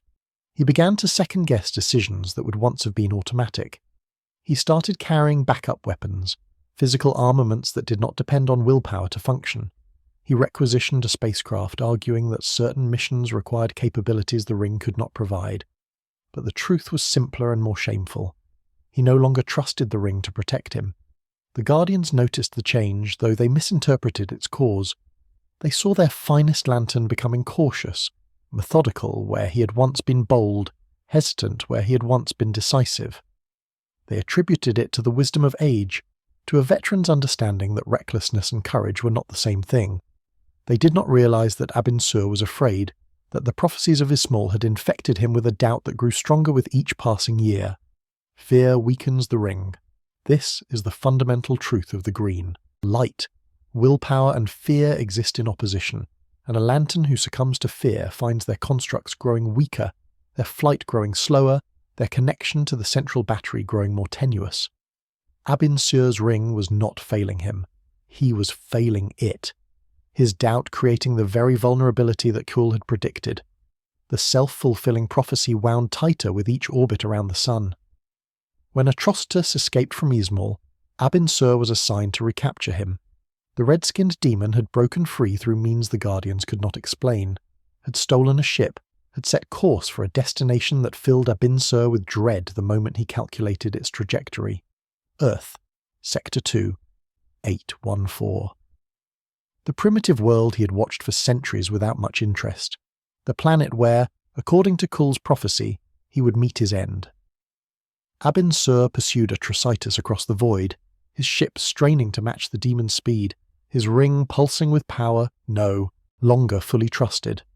The chase lasted for days, taking them past dead stars and through asteroid fields, until finally they approached the small blue world that would become so significant to the Corps' future. The battle was brief and brutal. Atrocitus had prepared for this confrontation, had studied the lantern who had visited Ismail so many times, had identified the weakness that fear had carved into Abin Sur's once impenetrable will. Their ships collided in Earth's upper atmosphere, energy weapons and constructs flashing in the darkness above the planet's night side. Abin Sur fought with all the skill his centuries of service had honed, but skill was not enough, not when his heart harboured the doubt that Kull had planted, not when his ring could feel his fear and responded with diminished power. Atrocitus wounded him mortally. The demon's ship was destroyed in the exchange, but Abin Sur's vessel was crippled, falling toward the planet below in a death spiral that is weakened. Ring could not arrest. He crashed in a desert, the impact scattering debris across miles of barren landscape, his body broken in ways that not even the ring's healing capabilities could repair. He was dying. The prophecy was fulfilling itself, exactly as Kull had promised. But Abin Sur was still a Green Lantern, and Green Lanterns did not surrender to despair even in their final moments. He commanded his ring to seek a successor, to find a being on this primitive world who possessed the ability to overcome great fear, the quality he himself had lost, the quality that might have saved him if he had only held on to it. The ring scanned the planet and found two candidates, two humans whose willpower burned bright enough to be detected from orbit, whose courage qualified them for the greatest responsibility the universe could offer. One was a schoolteacher named Gardner, located in a city called Baltimore. The other was a test pilot named Hal Jordan, located much closer in the California desert not far from where Abin Sur's ship had fallen. The ring chose proximity. It chose Hal Jordan. Green energy enveloped the human, lifting him from the ground, carrying him across miles of desert to the crash site where Abin Sur lay dying. Hal Jordan looked upon the alien who had summoned him, saw the green glow fading from the lantern's eyes, heard the whispered words that would change his life forever. The ring chose you. Take it. Continue the mission. Protect this sector. Abin Sur, the greatest Green Lantern of his generation, died in the arms of a stranger on a world he had never considered important. His ring slid onto Hal Jordan's finger, and the green light that had flickered in Abin Sur's final moments blazed bright once more. The prophecy had been fulfilled, but Kull had not told Abin Sur everything. He had not revealed that the successor chosen on that primitive world would become the greatest Green Lantern of all time. He had not explained that Hal Jordan would face the very threats the inversions had predicted: the Blackest Night, the War of Light, the fall and rebirth of the Corps, and triumph against them all. The ring had found a man without fear, and everything was about to change. The boy watched his father die on a perfect summer afternoon. The sky over Coast City stretched blue and endless, not a cloud in sight. The kind of day that photographs preserve in amber and memory transforms into something almost sacred. Hal Jordan was 8 years old, standing at the edge of the Ferris aircraft airfield, with his mother's hand gripping his shoulder, watching the experimental jet his father piloted trace graceful arcs against that impossibly beautiful sky. Martin Jordan was the best test pilot in the country. Everyone said so, and little Hal believed it with the unshakable faith that children reserve for their heroes. The engine failed at 30,000 feet. There was no warning, no dramatic smoke trail, no Hollywood explosion. To mark the moment when everything changed, the jet simply stopped flying. It fell, and Martin Jordan fell with it, and Hal watched the entire descent with eyes that would not close no matter how desperately his mother tried to shield them. He saw the impact. He heard the sound, a crunch of metal and finality that would echo through his nightmares for decades. He felt something inside himself shatter and reshape in the same instant, a transformation that should have broken him, but instead forged him into something harder than steel. He should have been afraid of planes after that. He should have developed the sensible phobias that trauma typically instills, the rational aversion to the sky that had claimed his father. Any psychologist would have predicted it. The boy who watched his father die in a plane crash would never fly, would flinch at the sound of jet engines, would carry the weight of that perfect summer afternoon like chains around his soul. Hal Jordan looked at the sky and decided to conquer it. This was the quality the ring would recognize decades later. Not the absence of fear, but its conquest. Hal Jordan felt fear. He felt it every time he climbed into a cockpit, every time the engines roared and the ground fell away beneath him. He felt his father's death in his bones, felt the screaming certainty that the same fate awaited him, felt the primal mammalian instinct that demanded he stay on the ground where it was safe. And every single time he told that fear to go to hell and flew anyway, he became a test pilot like his father before him. Ferris Aircraft hired him despite, or perhaps because of, his reputation for recklessness, for pushing experimental aircraft past their rated limits, for treating every flight as a personal duel between himself and the laws of physics. He crashed more planes than any pilot in the company's history. He walked away from wreckage that should have killed him with a grin on his face and a quip on his lips. He was, by any objective measure, a nightmare for insurance adjusters and a legend among his peers. Carol Ferris inherited the company from her father, and inherited Hal Jordan along with it. She was his boss, which made their relationship complicated. She was the love of his life, which made it impossible. Carol matched Hal's stubbornness with her own, his recklessness with her discipline, his inability to follow rules with her determination to enforce them.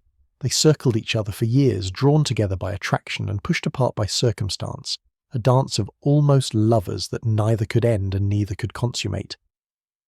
Hal proposed to her twice. She rejected him both times, not because she didn't love him, but because she knew him too well. Hal Jordan would never settle down. He would never be content with a quiet life, a desk job, the comfortable domesticity that marriage traditionally implied. He needed the sky. He needed danger. He needed to test himself against impossible odds, because only in those moments, with death breathing down his neck, did he feel truly alive. Then the ring found him. Green light engulfed Hal Jordan without warning, lifting him from the ground, carrying him across miles of desert at speeds his mind couldn't process. He didn't panic.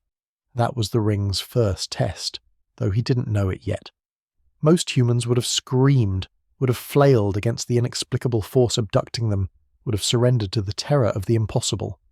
Hal Jordan simply observed, catalogued, prepared for whatever was coming next. He found a dying alien in the wreckage of a spacecraft. Abin Sur's purple skin was pale with blood loss, his breath coming in rattles that needed no translation. The ring on his finger pulsed weakly, its light fading in time with its bearer's heartbeat. He looked at Hal with eyes that held no fear, only urgency, only the desperate need to complete one final mission before death claimed him. "The Yust ring chose you," Abin Sur whispered. "You have the ability to overcome great fear. Take it. The battery, the oath, continue the mission." Hal Jordan didn't hesitate. He slid the ring onto his finger and the universe opened before him. Power flooded through his nervous system like liquid fire, like electricity, like nothing any human language had words to describe. The ring interfaced with his mind, downloading information at speeds that should have been overwhelming. The history of the core, the nature of his new abilities, the oath that would bind him to a duty spanning galaxies. He saw Oa in his mind's eye, the Emerald Citadel at the heart of everything. He understood, in that first impossible moment, that he had been chosen for something far greater than flying experimental jets. His first construct was a fist. It seems almost absurd in retrospect. Given the power to create anything he could imagine, Hal Jordan's instinct was to make a giant green fist and punch something, but that simplicity was part of his genius. While other lanterns crafted elaborate constructs of geometric complexity, Hal cut straight to the essence of what he needed. A weapon, a statement, a declaration that whatever came next, he would meet it head-on, with force and will, and the unshakable conviction that he could not be beaten. He flew for the first time that night, rising from the desert floor under his own power, the ring's protective aura shielding him from the cold of the high altitude. He laughed, actually laughed, a sound of pure joy that startled him with its intensity. All those years of strapping himself into metal coffins, of trusting engines and airframes to keep him aloft, and now he flew by will alone. This was what he had been chasing his entire life, the freedom his father must have felt in those final moments before the fall. The Guardians summoned him to Oa for training. Hal Jordan's first impression of the immortal overseers of the universe was that they needed to get the sticks out of their collective backside. These ancient beings, these supposedly wise creatures who had shepherded existence for billions of years, spoke to him like he was a child interrupting an important meeting. They informed him of his duties in tones that brooked no discussion. They explained the rules he would follow in language that expected unquestioning obedience. Hal Jordan had never responded well to authority. He argued. He questioned. He pointed out inconsistencies in their regulations and demanded justifications for orders that seemed arbitrary. The Guardians were not accustomed to this. Their lanterns typically accepted instruction with gratitude, recognizing the honor of serving such an ancient and noble institution. This human, this primitive from a backwater world, treated them like bureaucrats whose paperwork required revision. They assigned Sinestro to train him, hoping perhaps that the greatest active lantern would instill proper respect. It didn't work. But something else happened instead. Sinestro recognized in Hal Jordan a kindred spirit, another being who understood that rules were tools rather than constraints, that effectiveness mattered more than protocol, that the universe needed protectors willing to do whatever the situation required. He took the human under his wing with something approaching genuine affection, teaching him techniques that no training manual contained, sharing insights that the Guardians would have preferred remained unspoken. They became friends, more than friends, brothers in the light, partners who trusted each other absolutely in situations where trust meant the difference between survival and annihilation. Hal admired Sinestro's confidence, his precision, his unshakable certainty that he was doing the right thing. Sinestro appreciated Hal's creativity, his adaptability, his willingness to improvise solutions that no Corrigarian would have conceived. Neither of them suspected what was coming, but Sinestro's fall lay in the future. For now, Hal Jordan was a Green Lantern, learning his craft, building a reputation that would eventually eclipse even his legendary mentors. Kilowog completed what Sinestro had begun. The massive drill sergeant from Bolovac's Vic ran training programs that broke lesser beings, that pushed recruits past every limit they thought they had, and forced them to discover new reserves of will they never knew existed. He called his trainees poozers, an untranslatable Bolovaxian term that somehow conveyed both affection and contempt. He drove them until they collapsed, then drove them further, because the universe was cruel, and a lantern who couldn't exceed their limits would die and probably take their sector down with them. Hal thrived under this treatment. The harder Kilowog pushed, the harder Hal pushed back, and somewhere in that brutal exchange, mutual respect evolved into lifelong friendship. Kilowog would become one of Hal's most trusted allies, the comrade he could count on when everything fell apart, the voice of gruff wisdom that cut through his occasional self-doubt. His early career on Earth established patterns that would define him for decades. He faced Hector Hammond, a scientist transformed by meteor radiation into a telepathic horror with a grotesquely enlarged cranium, a being who could have crushed most minds with a thought, but found himself unable to break Hal Jordan's iron will. He battled Black Hand, the death-obsessed criminal whose connection to mortality hinted at darkness yet to come. He fought the Shark, an evolved marine predator driven by hunger beyond reason, and a dozen other threats that would have overwhelmed anyone less stubborn than Hal Jordan. The Justice League recruited him. Standing alongside Superman and Batman, Wonder Woman and the Flash, Aquaman and Martian Manhunter, Hal Jordan represented something unique among Earth's greatest heroes. He was not an alien with powers beyond human comprehension. He was not a billionaire with unlimited resources. He was not an Amazon blessed by gods or a speedster touched by impossible forces. He was a man, an ordinary human being who had been given a weapon and told to protect a sector of the universe. And he did it anyway. The ring responded to his nature in ways that became legendary throughout the core. Where other lanterns created constructs of elegant abstraction, Hal built things, jets and trains, boxing gloves and baseball bats, mechanical devices that reflected his pilot's understanding of how machines worked. His constructs were not sophisticated by Owen standards, but they were effective beyond measure, shaped by a will so powerful that even his simplest creations could withstand forces that would shatter more complex designs. The boxing glove became his signature, the construct that other lanterns mocked until they saw it in action. There was something about a giant green fist slamming into an enemy's face that, communicated exactly what Hal Jordan was about. No subtlety, no elegance, just direct, overwhelming force applied with maximum efficiency. He was a blunt instrument, and he wielded himself with precision. His relationship with Carol Ferris grew more complicated when she was chosen by the Zamorans to become Star Sapphire, a vessel for the violet light of love. The same woman who grounded him to Earth became a cosmic force in her own right, sometimes his ally and sometimes his enemy as the Sapphire's influence warred with Carol's own personality. They loved each other across dimensions of power they had never imagined, their romance becoming a legend in its own right. The Green Lantern and the Star Sapphire, will and love eternally intertwined. The tension between his duties never fully resolved. The Guardians demanded his attention for matters spanning galaxies, threats to civilizations he had never heard of, crises that required weeks of travel and left Earth unprotected.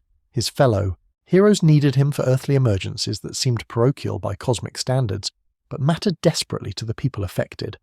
Carol needed him to be present, to be reliable, to be something other than a green streak disappearing into the sky whenever the ring summoned him. Hal Jordan tried to be everything to everyone, and he frequently failed. He was not good at compromise, not skilled at diplomacy, not capable of the political calculations that might have smoothed his path. He said what he thought and did what he believed was right, and if that made him enemies among the Guardians or caused friction with his fellow Leaguers, so be it. He was who he was. The ring had chosen him for that quality, and he refused to become someone else just because it would make his life easier. This stubbornness was his greatest strength and his most dangerous weakness. It allowed him to stand against enemies who should have broken him, to maintain his will when the universe itself seemed to conspire against him. But it also blinded him to warnings he should have heeded, to compromises that might have prevented disasters, to the possibility that he might sometimes be wrong. The greatest of these blind spots concerned his mentor. Sinestro's sector was too perfect. Other lanterns noticed it, whispered about it in the halls of Oa, wondered how one being could maintain such absolute order across so many worlds. The crime rate in Sector 1417 was effectively zero. The peace was unbroken by even minor disturbances. It was, by every metric the Guardians valued, the most successful patrol record in the history of the Corps. It was too good to be true, and Hal Jordan, who questioned everything else, never questioned Sinestro. He defended his mentor against insinuations, dismissed concerns as jealousy, refused to believe that the being who had taught him so much could be anything other than what he appeared. Friendship blinded him where his legendary will should have, provided clarity. The truth would emerge eventually, as truth always does. Sinestro would fall, would become the enemy he was always destined to be, would force Hal Jordan to confront the darkness he had refused to see. But before that reckoning could come, the Corps itself had to grow, to change, to welcome new lanterns who would stand alongside Hal Jordan in the battles yet to come. Earth, it turned out, bred heroes capable of wearing the ring, and 3 more were about to join the Emerald Light. The years of Hal Jordan's early career established more than his reputation. They established Earth as a world of significance to the core. The Guardians had never paid much attention to this small planet orbiting an unremarkable yellow sun, but Hal forced them to reconsider. His successes proved that humanity possessed qualities worth cultivating. His stubbornness demonstrated that Earthlings would not simply accept Guardian authority without question. His very existence suggested that Earth might produce more lanterns of exceptional capability. This proved prophetic. The Guardians began to monitor Earth's population for other potential ring-bearers, individuals whose willpower burned bright enough to warrant consideration. They found several, and the core's relationship with this single planet became unique in all the universe. No other world had produced 4 active lanterns simultaneously. No other species had contributed so disproportionately to the organization's strength. Hal Jordan stood at the center of this legacy, the trailblazer who made everything that followed possible. He was not the most powerful lantern in history. He was not the most skilled, the most intelligent, or the most disciplined. But he was the most determined, the most unwilling to accept defeat, the most capable of finding reserves of will when by all rights he should have been empty. The man without fear had become the measure against which all other lanterns were judged, and the measure was about to get company. The ring almost chose him first. Gardner was closer to Abin Sur's crash site by mere miles, a difference so small that it might as well have been measured in heartbeats.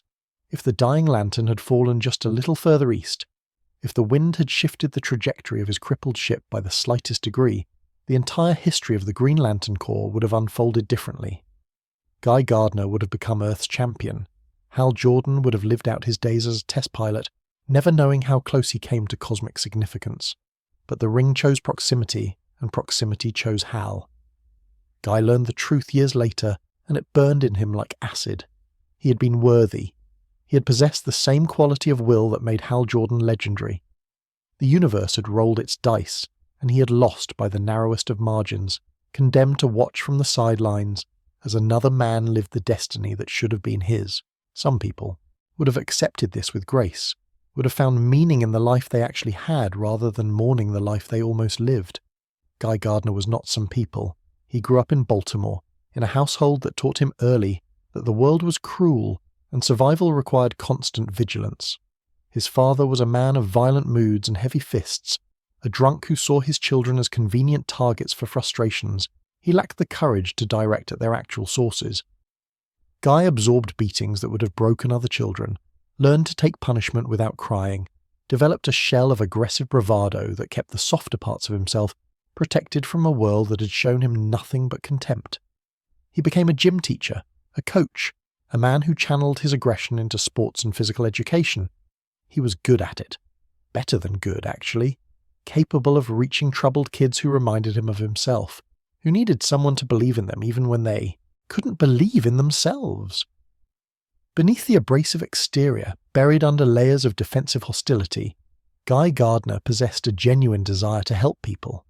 But the exterior was what most people saw, and what most people saw was an arrogant, loud-mouthed jackass who seemed constitutionally incapable of letting anyone else have the last word. When the Guardians decided that Sector 2814 required a backup lantern, Gardner finally received the ring he had been denied. The circumstances were hardly ideal. Hal Jordan had been temporarily incapacitated, and the Corps needed someone to cover his territory immediately. Guy was the obvious choice, the candidate who had come so close to being chosen originally, the human whose will had burned bright enough to attract Abin Sur's attention, even in his final moments. Guy embraced the role with characteristic subtlety, which is to say he embraced it with all the restraint of a freight train hitting a dynamite factory. Where Hal Jordan was reckless, Gardner was explosive. Where Hal pushed boundaries, Guy demolished them entirely. He insulted the Guardians to their faces, challenged fellow lanterns to fights over perceived slights, and treated every mission as an opportunity to prove that he was better than the man who had stolen his destiny. His constructs reflected his personality, blunt, powerful, lacking in elegance but overwhelming in force. He favoured weapons of obvious destruction, guns, missiles, things that went boom with satisfying enthusiasm. The rivalry between Guy and Hal became legendary throughout the Corps. They fought constantly, verbally and sometimes physically, each convinced that the other was fundamentally inferior. Hal saw Guy as an undisciplined thug who lacked the temperament for the ring's responsibilities. Guy saw Hal as an overrated pretty boy coasting on luck and favoritism. Neither was entirely wrong, and neither was entirely right, and their inability to recognize their similarities was perhaps the clearest evidence of how similar they actually were. Beneath the conflict, something else existed, something that neither man would willingly acknowledge. They were brothers in the light, bound by shared experiences that no one outside the core could understand. When the universe pushed them to their limits, when everything was on the line and personal grudges became irrelevant, Hal and Guy fought together with a coordination that suggested their rivalry was perhaps more complicated than simple animosity. Guy's path would take him through darkness before he found equilibrium. He would briefly wield a yellow ring, embracing fear's power when the green lights seemed to have abandoned him. He would join the Red Lanterns, channeling the rage that had always simmered beneath his surface into something cosmic and terrible. He would lose himself and find himself again, each transformation stripping away another layer of defensive hostility until the genuine hero, underneath, finally became visible. But Guy Gardner's story is one of eventual redemption.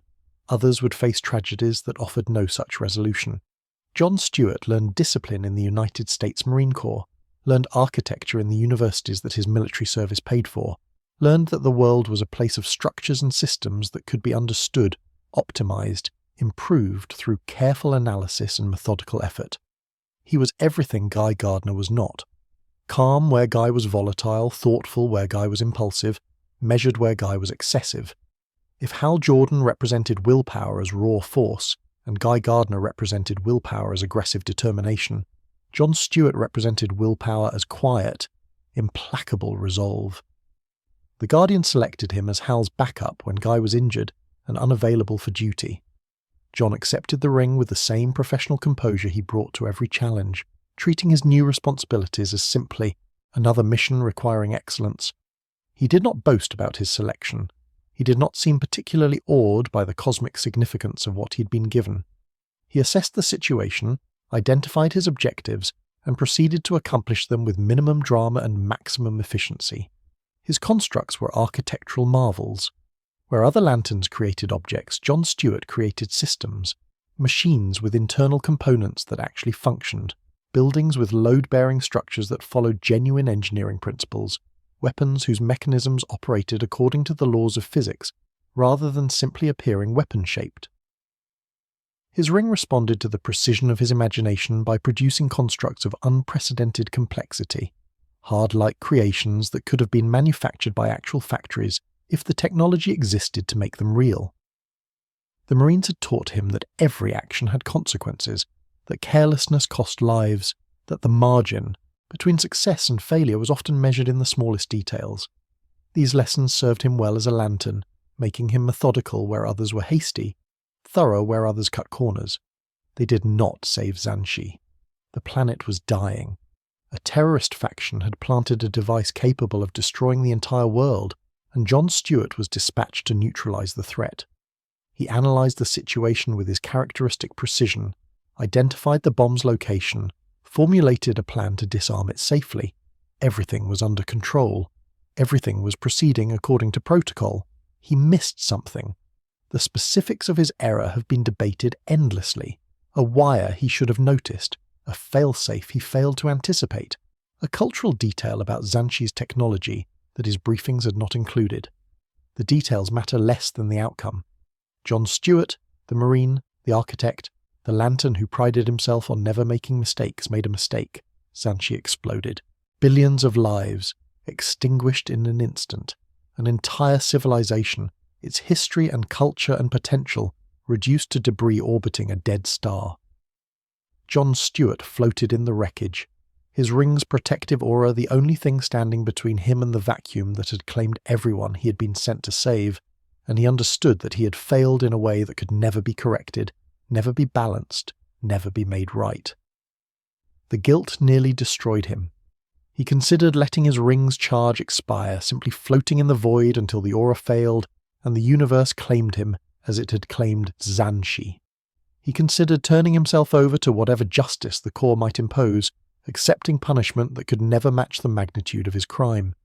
He considered simply going mad, letting the weight of billions of deaths crush his sanity into something that could no longer feel remorse. Instead, he chose to continue. This was perhaps John Stewart's greatest act of willpower, not the constructs he created or the battles he won, but the decision to keep going after Xanshi. He carried those billions of souls with him every day, felt their weight in every decision he made, used their memory as a standard against which he measured his every action. He would never forgive himself. He would never forget. But he would also never stop trying to ensure that no one else suffered because of his failures. The tragedy transformed him from an excellent lantern into an exceptional one. His already meticulous nature became almost obsessive, his attention to detail expanding until nothing escaped his notice. He rose through the Corps' ranks, eventually leading the organization during some of its darkest periods, his calm authority a stabilizing force when chaos threatened to overwhelm everything. The other lanterns respected him, not despite Xanshi, but in some ways because of it. They had seen him face the worst thing that could happen to a protector and emerge still committed to protection. John Stewart joined the Justice League, standing alongside heroes who had never known failure on such a scale, and he held his own. He did not discuss Xanshi with them. He did not seek sympathy or understanding. He simply did the work day after day, mission after mission, building a legacy of service that could never erase his greatest shame, but might eventually balance against it. He never stopped hearing the silence where Xanshi's voices should have been. But neither John nor Guy would face the challenge that awaited the fourth of Earth's lanterns, the young man who would inherit the ring when the Corps itself lay in ruins, when there were no guardians to guide him, and no veterans to train him, when the entire weight of the Greenlight's legacy fell upon shoulders that had never asked to bear it. Kyle Rayner was an artist. He struggled to pay rent in a Los Angeles apartment cluttered with canvases and sketchbooks, working freelance jobs that barely covered his expenses, dreaming of the breakthrough that would let him make a living from his creativity. He was talented, genuinely talented, not merely competent, but talent had never been enough in a world that valued marketability over artistry. His work was too strange for mainstream commercial success, too accessible for the galleries that celebrated obscurity, caught in a liminal space that seemed designed to maximize frustration. He was in an alley behind a nightclub when Ganthet found him. The last surviving Guardian had fled Oa's destruction with a single ring, the final fragment of the Corps' power, desperately seeking someone, anyone, worthy of carrying the light forward. There was no time for the traditional selection process, no opportunity to scan for beings capable of overcoming great fear. Ganthet needed a lantern immediately, and Kyle Rayner happened to be in the right place at the right moment. Or perhaps there was more to it than that. Perhaps the ring, even in those desperate circumstances, sensed something in Kyle that others had overlooked. Perhaps his imagination, his creativity, his ability to envision possibilities that practical minds dismissed as fantasy, made him uniquely suited for a weapon that transformed thought into reality.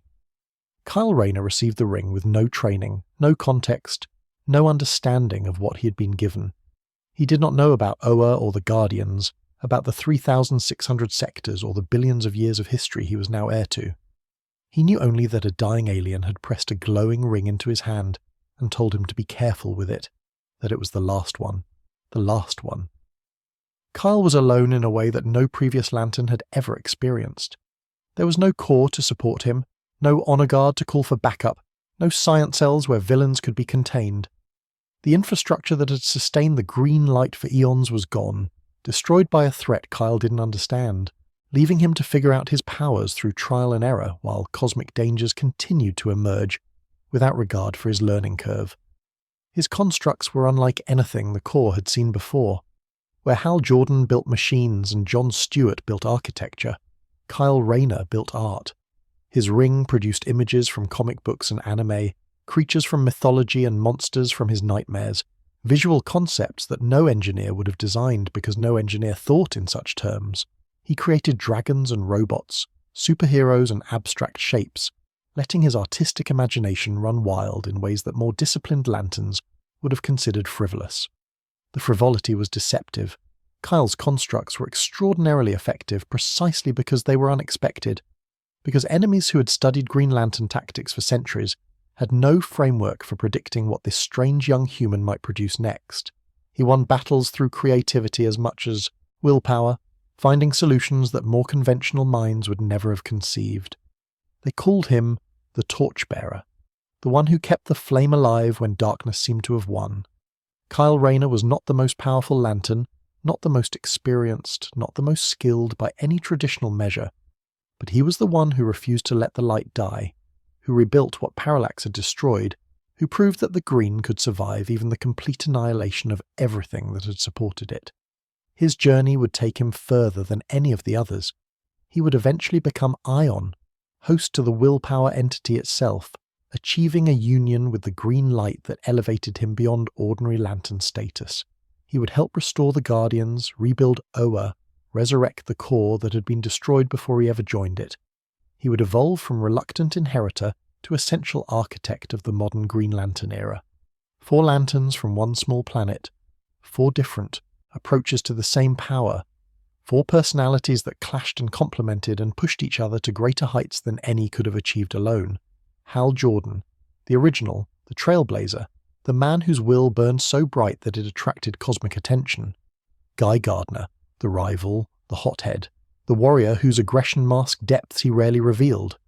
John Stewart, the architect, the soldier, the leader who carried impossible guilt and transformed it into tireless service. Kyle Rayner, the artist, the torchbearer, the creator who reimagined what the ring could do. Together, they represented humanity's contribution to the core, proof that Earth-bred heroes capable of standing alongside any species in the universe.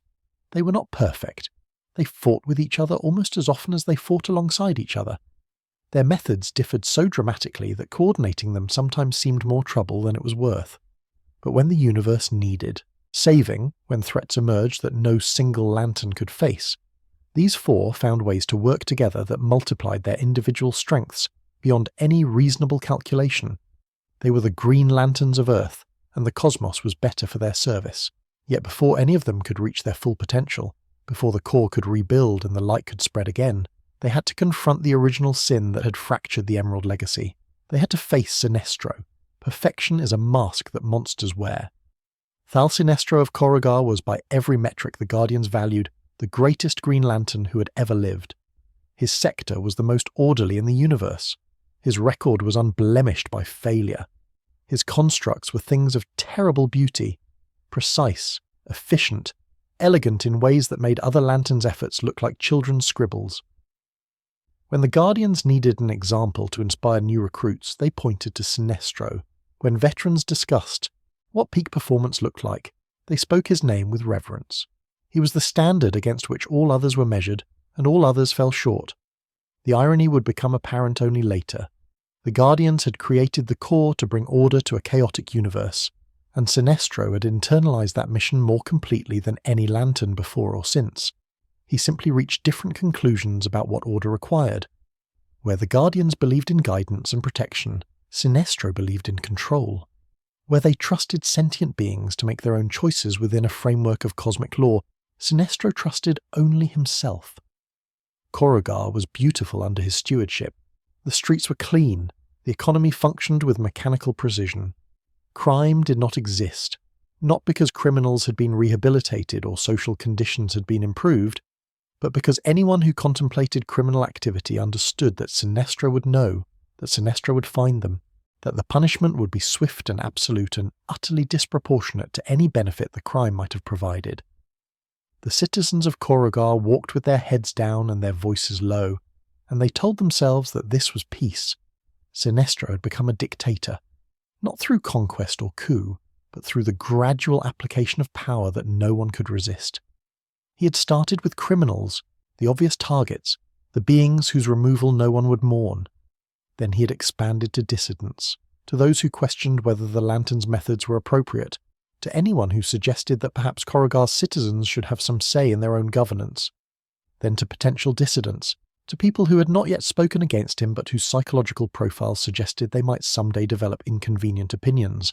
The population learned. They learned to smile when Sinestro passed, to praise his wisdom in voices loud enough to be heard, to inform on their neighbours before their neighbours could inform on them. They learned that safety lay in absolute submission, that the price of order was freedom, that the greatest Green Lantern in the universe had transformed their world into a prison where the walls were invisible but no less confining. Sinestro saw none of this as tyranny. In his mind, he was fulfilling the Guardians' mission with an efficiency they lacked the courage to demand. The universe was chaos. Sentient beings, left to their own devices, chose destruction and suffering and the endless cycle of violence that had plagued existence since the first thinking creature learned to hate. Order required a firm hand. Peace required enforcement. The citizens of Corrigar might not understand why his methods were necessary, but that was precisely why they needed him to make decisions on their behalf. He believed he was helping them. He believed it absolutely, with a conviction that allowed no doubt. This was Sinestro's tragedy. Not that he was evil, but that he was certain. He possessed no capacity for self-reflection, no ability to question whether his assumptions might be flawed, no willingness to consider that fear and respect were not the same thing. He looked at Corrigar's silent streets and saw vindication. He looked at his people's downcast eyes and saw gratitude too humble to express itself openly. Hal Jordan shattered the illusion. The circumstances that brought Hal to Corrigar were routine, a joint mission, the kind of operation that the two friends had undertaken dozens of times before. Sinestro had always kept Hal away from his homeworld, had always found reasons why their collaboration should take place elsewhere, but this time the logistics allowed no alternative. Hal Jordan came to Corrigar, and Hal Jordan saw the truth. He saw the fear in people's faces when Sinestro appeared, not the respectful caution that dangerous situations warranted, but the cringing terror of beings who'd been broken so thoroughly that they could no longer imagine resistance. He saw the surveillance systems that tracked every citizen's movements, the informant networks that turned families against each other, the detention facilities where dissidents simply disappeared. He saw a world that had been transformed into a monument to one being's ego, a planet-sized prison administered by someone who believed imprisonment was kindness. Hal confronted Sinestro directly, as was his nature. He demanded explanations, justifications, some rationale that might make sense of what he was witnessing. Sinestro provided them calmly, patiently, with the air of a teacher addressing a student who had not yet grasped an obvious lesson. Order required control. Freedom was an illusion that weaker minds clung to because they feared the responsibility of true power. Corrigar was perfect, and if Hal could not see that perfection, the failing was in his perception, rather than in Sinestro's methods. The argument escalated. Of course it did. Hal Jordan had never walked away from a confrontation in his life, and Sinestro had never admitted error about anything. Two of the strongest wills in the universe collided over questions of morality and governance, and neither would yield. Their friendship, forged across years of shared danger and mutual respect, cracked under the weight of irreconcilable values. Hal reported Sinestro to the Guardians. It was not an easy decision. Sinestro had trained him, had believed in him when the Guardians dismissed him as a primitive from an insignificant world, had been the closest thing to a brother that Hal had found among the stars. Betraying that bond felt like cutting away part of himself. But Hal Jordan had sworn an oath, not to the Guardians personally, but to the principles they claimed to represent. He had promised to protect the innocent, and the people of Corrigar were innocent, and Sinestro was the threat from which they needed protection. The trial on Oa was brief, by Guardian standards, lasting only a few centuries' worth of deliberation compressed into days. The evidence was overwhelming. Sinestro had violated every principle the Corps claimed to uphold, had transformed his ring from a tool of protection into an instrument of oppression, had committed crimes against his own people that would have resulted in imprisonment or execution had any ordinary lantern perpetrated them. The Guardians stripped Sinestro of his ring.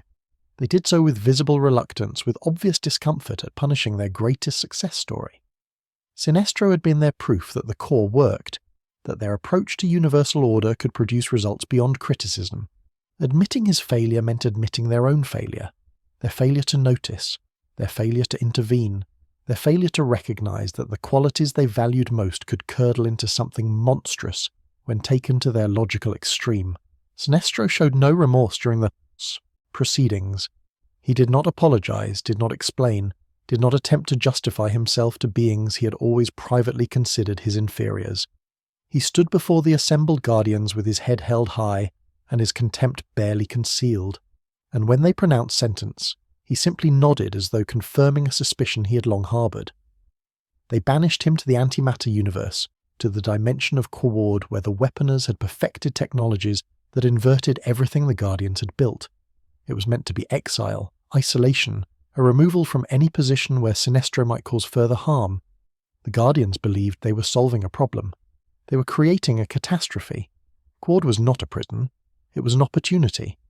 The Weaponers of Quard had studied the Guardians for eons, had analysed their science and their philosophy, had developed countermeasures for every system the Immortals deployed.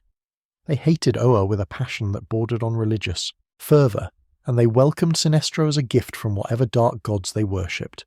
Here was the greatest lantern in history, cast out by his own masters, burning with resentment and possessing knowledge that no Weaponer could have obtained independently.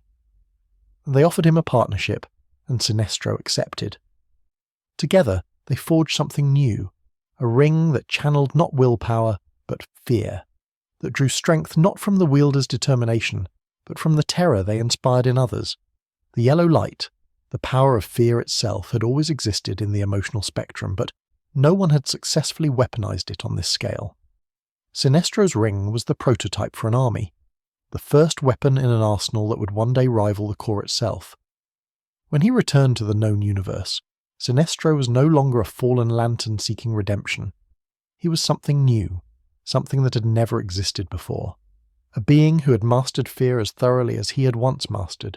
Will, who understood both sides of the spectrum's central axis, who could challenge the core not merely as an enemy but as an alternative. He targeted Hal Jordan first. Of course he did. The student who had exposed him, the friend who had betrayed him, the man whose report had cost him everything he had built. Hal Jordan represented everything Sinestro had lost, and destroying him would prove everything Sinestro believed. The green light had rejected him, so he would prove the green light wrong. Willpower had failed him, so he would demonstrate that fear was stronger. Their battles became legendary, the defining rivalry of the modern core era.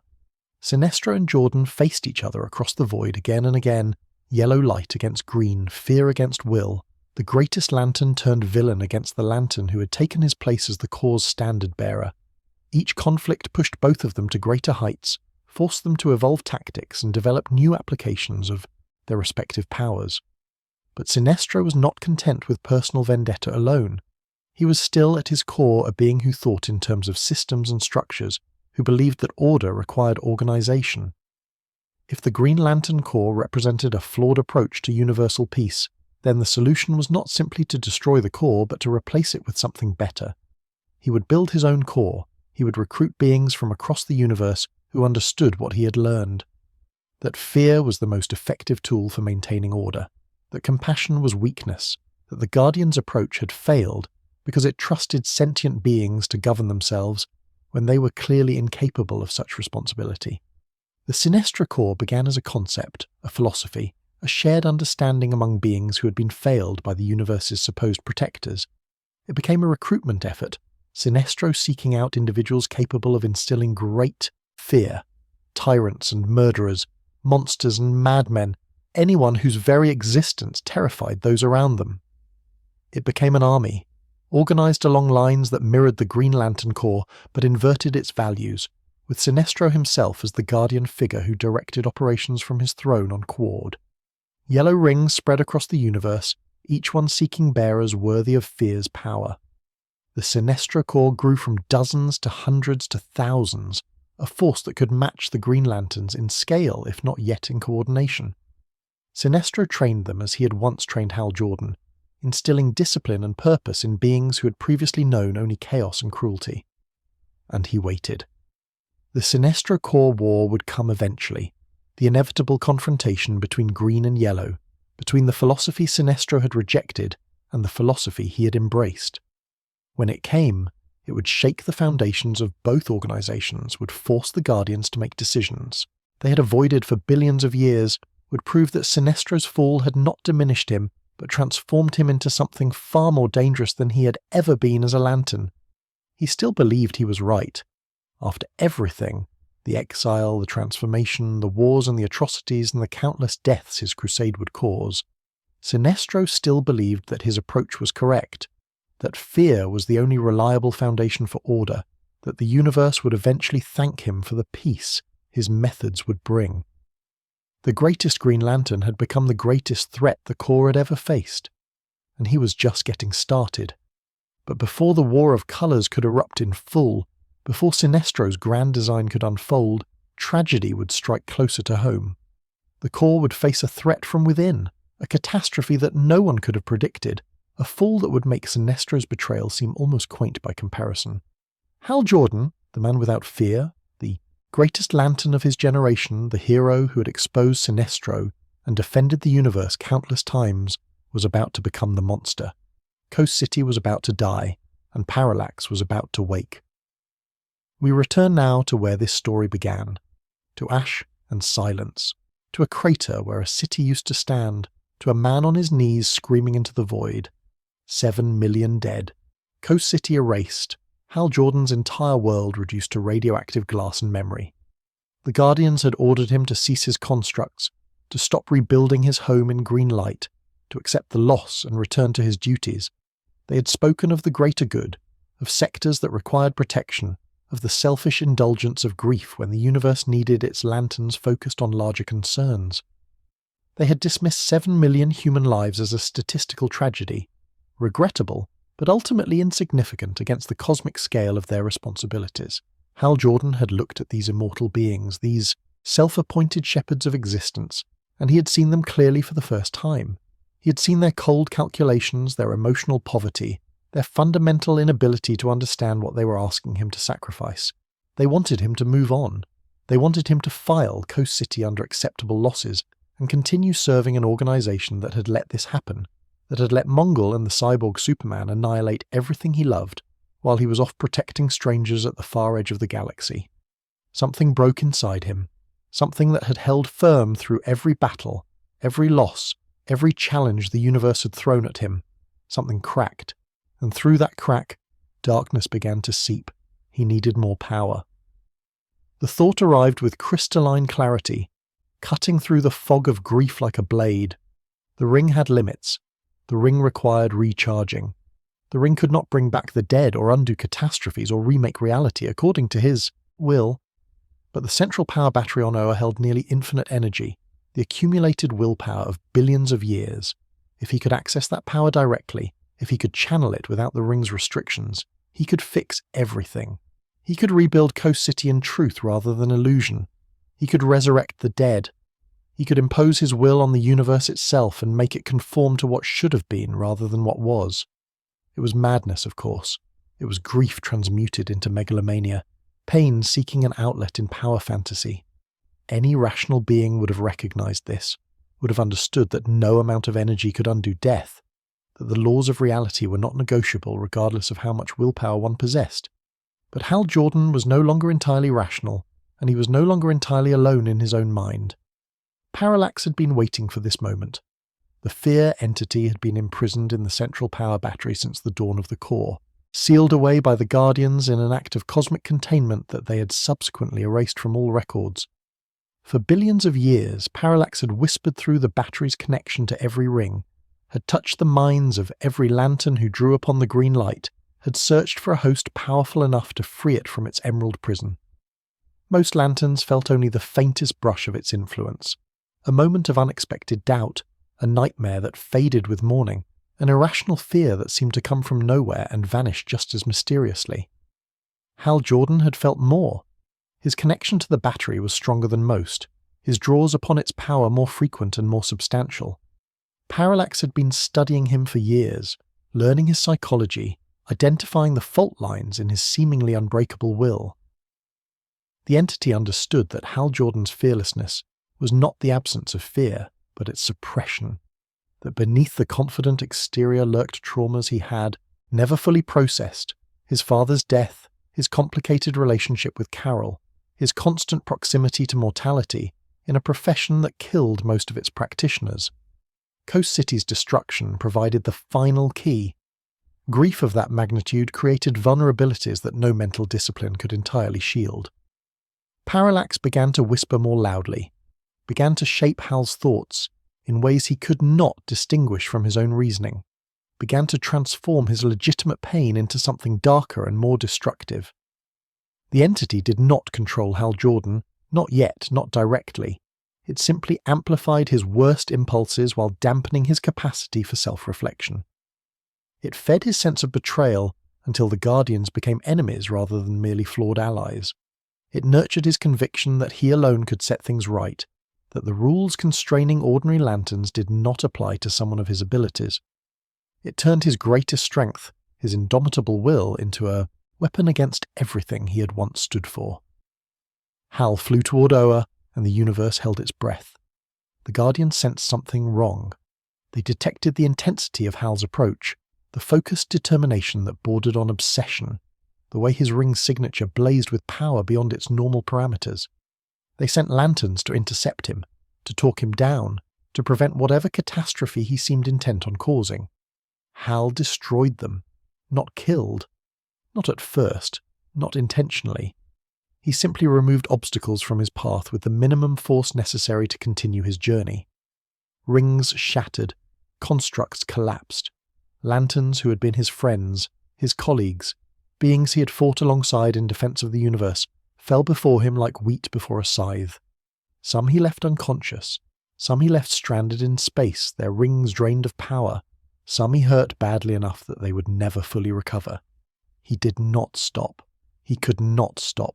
The whispers in his mind had become a roar, Parallax's influence growing stronger with each act of violence, each betrayal of his former principles.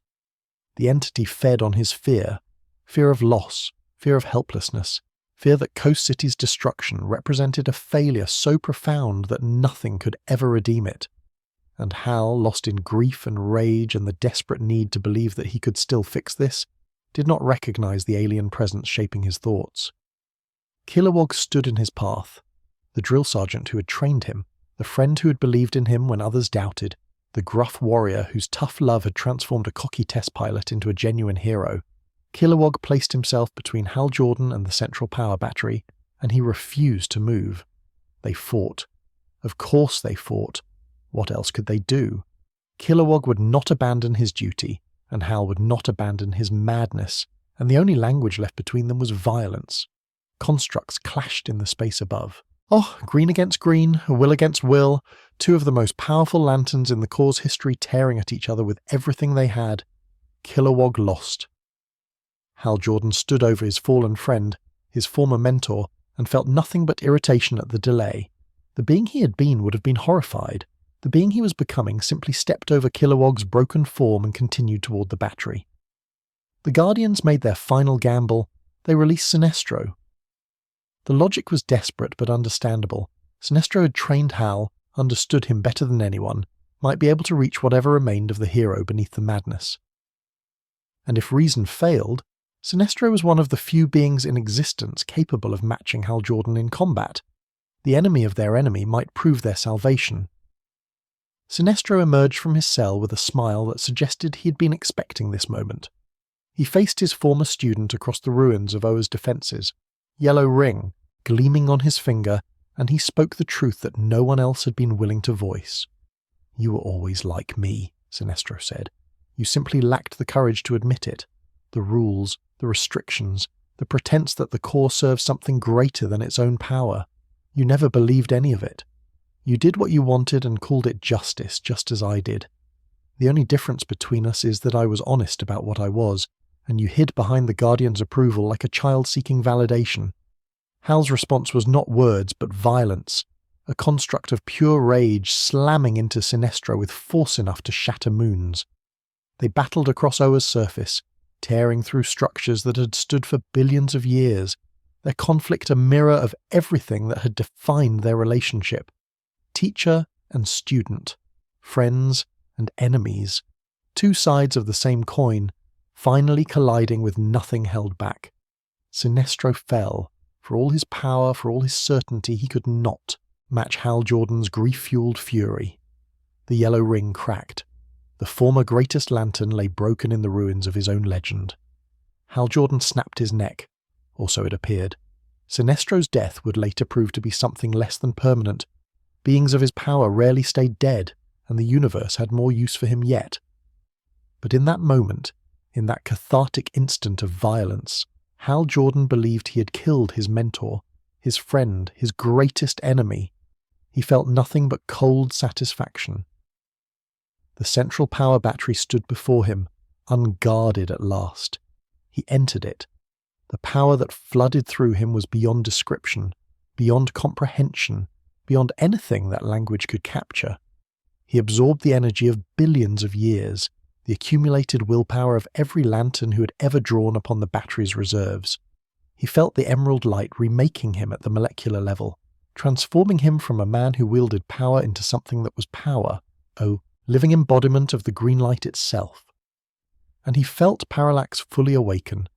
The entity had been waiting for exactly this moment, a host powerful enough to free it from its prison, damaged enough to accept its influence, standing at the very heart of the battery that had contained it for eons.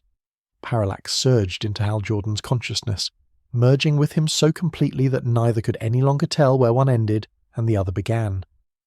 The being that emerged from the central power battery was not Hal Jordan. It was not Parallax. It was something new, something terrible, a fusion of human grief and cosmic fear that called itself by a name drawn from the deepest terrors of the universe. Parallax. The Green Lantern Corps died in that moment. Not all its members perished. Many were scattered across the universe on missions, too far from Oa to be caught in the immediate catastrophe. But the central power battery was destroyed, shattered by the very power it had contained. The rings that depended on its energy began to fail. The infrastructure that had supported the core for billions of years crumbled into debris. The Guardians themselves fell before Parallax's wrath, their immortal bodies finally proving mortal when confronted with power they themselves had helped create. Only Ganther escaped. The last Guardian fled Oa's destruction with a single ring. The final fragment of the core's legacy, the last ember of the green light that had once illuminated the universe. He travelled to Earth, to the alley where Kyle Rayner would stumble into a destiny he had never sought, and he passed the ring to a young artist with no idea what he was inheriting. "Keep it safe," Ganther whispered, and then he vanished into the night, leaving Kyle alone with a responsibility that would have crushed most beings. Parallax was not content with destroying the core. The entity wearing Hal Jordan's face had absorbed power sufficient to reshape reality itself, and it intended to use that power for exactly that purpose. The event that followed, the cosmic crisis known as Zero Hour, saw Parallax attempt to remake the entire universe according to its own design, to collapse the time stream and create existence anew from the moment of the Big Bang. Earth's heroes stopped it, barely, at tremendous cost. They fought against a being who had once been their friend, their colleague, the Green Lantern who had stood beside them in defense of everything good, and they defeated Parallax through sacrifice and coordination, and the desperate refusal to accept that Hal Jordan was truly gone. The entity retreated, weakened but not destroyed, carrying Hal's consciousness with it into exile. Years passed. Parallax returned, driven by purposes that seemed to shift between Hal's desperate desire for redemption and the entity's hunger for destruction. The boundaries between them blurred further with each appearance, each conflict, each moment of crisis that drew the merged being back into the universe's affairs. Then the sun began to die. A cosmic parasite called the Sun Eater had attached itself to Earth's star, draining its energy, threatening to extinguish the light that sustained all life in the solar system. The heroes of Earth fought against it, but their power was insufficient. Nothing they possessed could destroy a creature that devoured stars. Parallax appeared in the darkening sky, and for once, the entity did not come to destroy. Hal Jordan, whatever remained of him within the Parallax fusion, chose to spend everything he had absorbed, every fragment of stolen power, every drop of energy that had made him a god. He flew into the dying sun and reignited it, burning away the Sun Eater and himself in a final act of sacrifice that no one who knew his story could have predicted. The man who had destroyed the Green Lantern Corps saved the world with his death. His soul did not rest. The spectre, God's spirit of vengeance, the cosmic force that punished the guilty and balanced the scales of divine justice, sought a new host. It found Hal Jordan's wandering spirit and offered him a bargain. Bond with the spectre, serve as the instrument of heaven's wrath, and perhaps in time earn the redemption he so desperately sought. Hal accepted. For years he walked the earth as the spectre's host, a ghost dispensing terrible judgment on those who had escaped mortal justice. He was not alive, not truly, but he was not gone either, suspended between existence and oblivion, serving a power he did not fully understand, hoping that sufficient penance might eventually free him from the guilt of what he had done as parallax. The truth about that guilt, the revelation that would change everything, awaited discovery. Because Hal Jordan had not simply fallen to madness. He had been a victim, possessed by an entity whose existence the Guardians had hidden for billions of years, driven to destruction by a parasite that had fed on his grief and transformed his greatest strength into his greatest weakness. The truth would emerge, the light would return, and Hal Jordan would live again. Rebirth was coming. The truth had been buried for 10 billion years. It lay beneath the foundations of Oan civilization, hidden in records that even the Guardians had forgotten they possessed, concealed behind layers of deliberate amnesia that the immortals had inflicted upon themselves rather than face what they had done. They had told themselves the secret was too dangerous to remember. They had convinced themselves that forgetting was wisdom, that ignorance served the greater good, that some truths were better left entombed in the vaults of history where they could harm no one. They were wrong, as they had been wrong about so many things. The truth was this: parallax had always been in the central power battery. From the very beginning, from the moment the Guardians first harnessed the green light of willpower to power their core, they had known about the fear entity imprisoned within. They had not captured parallax themselves. The entity had been sealed in the battery by beings even older than the Maltusians, cosmic forces that recognized the danger an unchained fear god represented.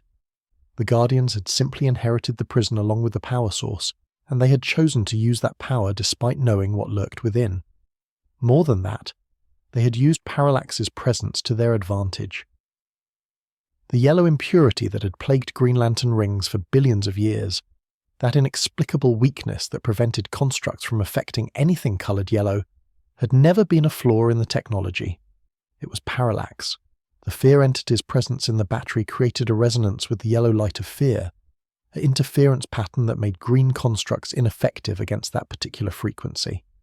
Every lantern who had ever died because their ring couldn't stop a yellow threat, every mission that had failed, because of this seemingly arbitrary limitation, every frustration and defeat and tragedy that the yellow weakness had caused, all of it traced back to the Guardians' decision to hide what they knew. They had let their lanterns die rather than admit the truth.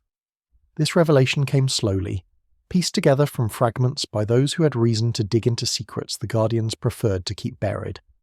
Kyle Rayner, in his years as the sole remaining lantern, had begun to suspect that something was wrong with the official histories. Guy Gardner, whose relationship with authority had never been characterized by trust, had always believed the Guardians were hiding something. John Stewart, methodical as ever, had noticed inconsistencies in the cause records that pointed toward deliberate erasure.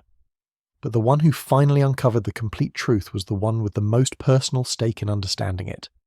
Hal Jordan's spirit, bound to the spectre, had spent years dispensing divine vengeance while tormented by memories of what he had done as parallax. He remembered every lantern he had struck down, every friend he had betrayed, every act of destruction he had committed in his mad quest to remake reality. The guilt was overwhelming, a weight that even service to God's justice could not lift. He had destroyed the core, he had killed Kilowog, he had murdered Sinestro, he had absorbed power that was never meant for any single being and used it to threaten existence itself. How could any amount of penance balance such crimes?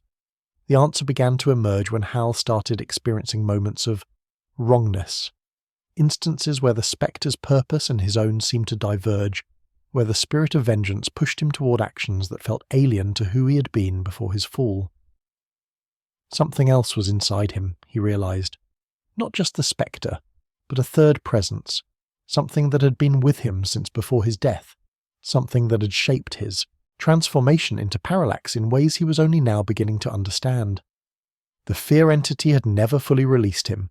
When Hal had bonded with the spectre, parallax had come along for the ride, hiding within his soul like a parasite, feeding on the guilt and self-recrimination that his host generated in abundance. The entity was weakened from its defeat, from the expenditure of power that had reignited Earth's sun, but it was not destroyed.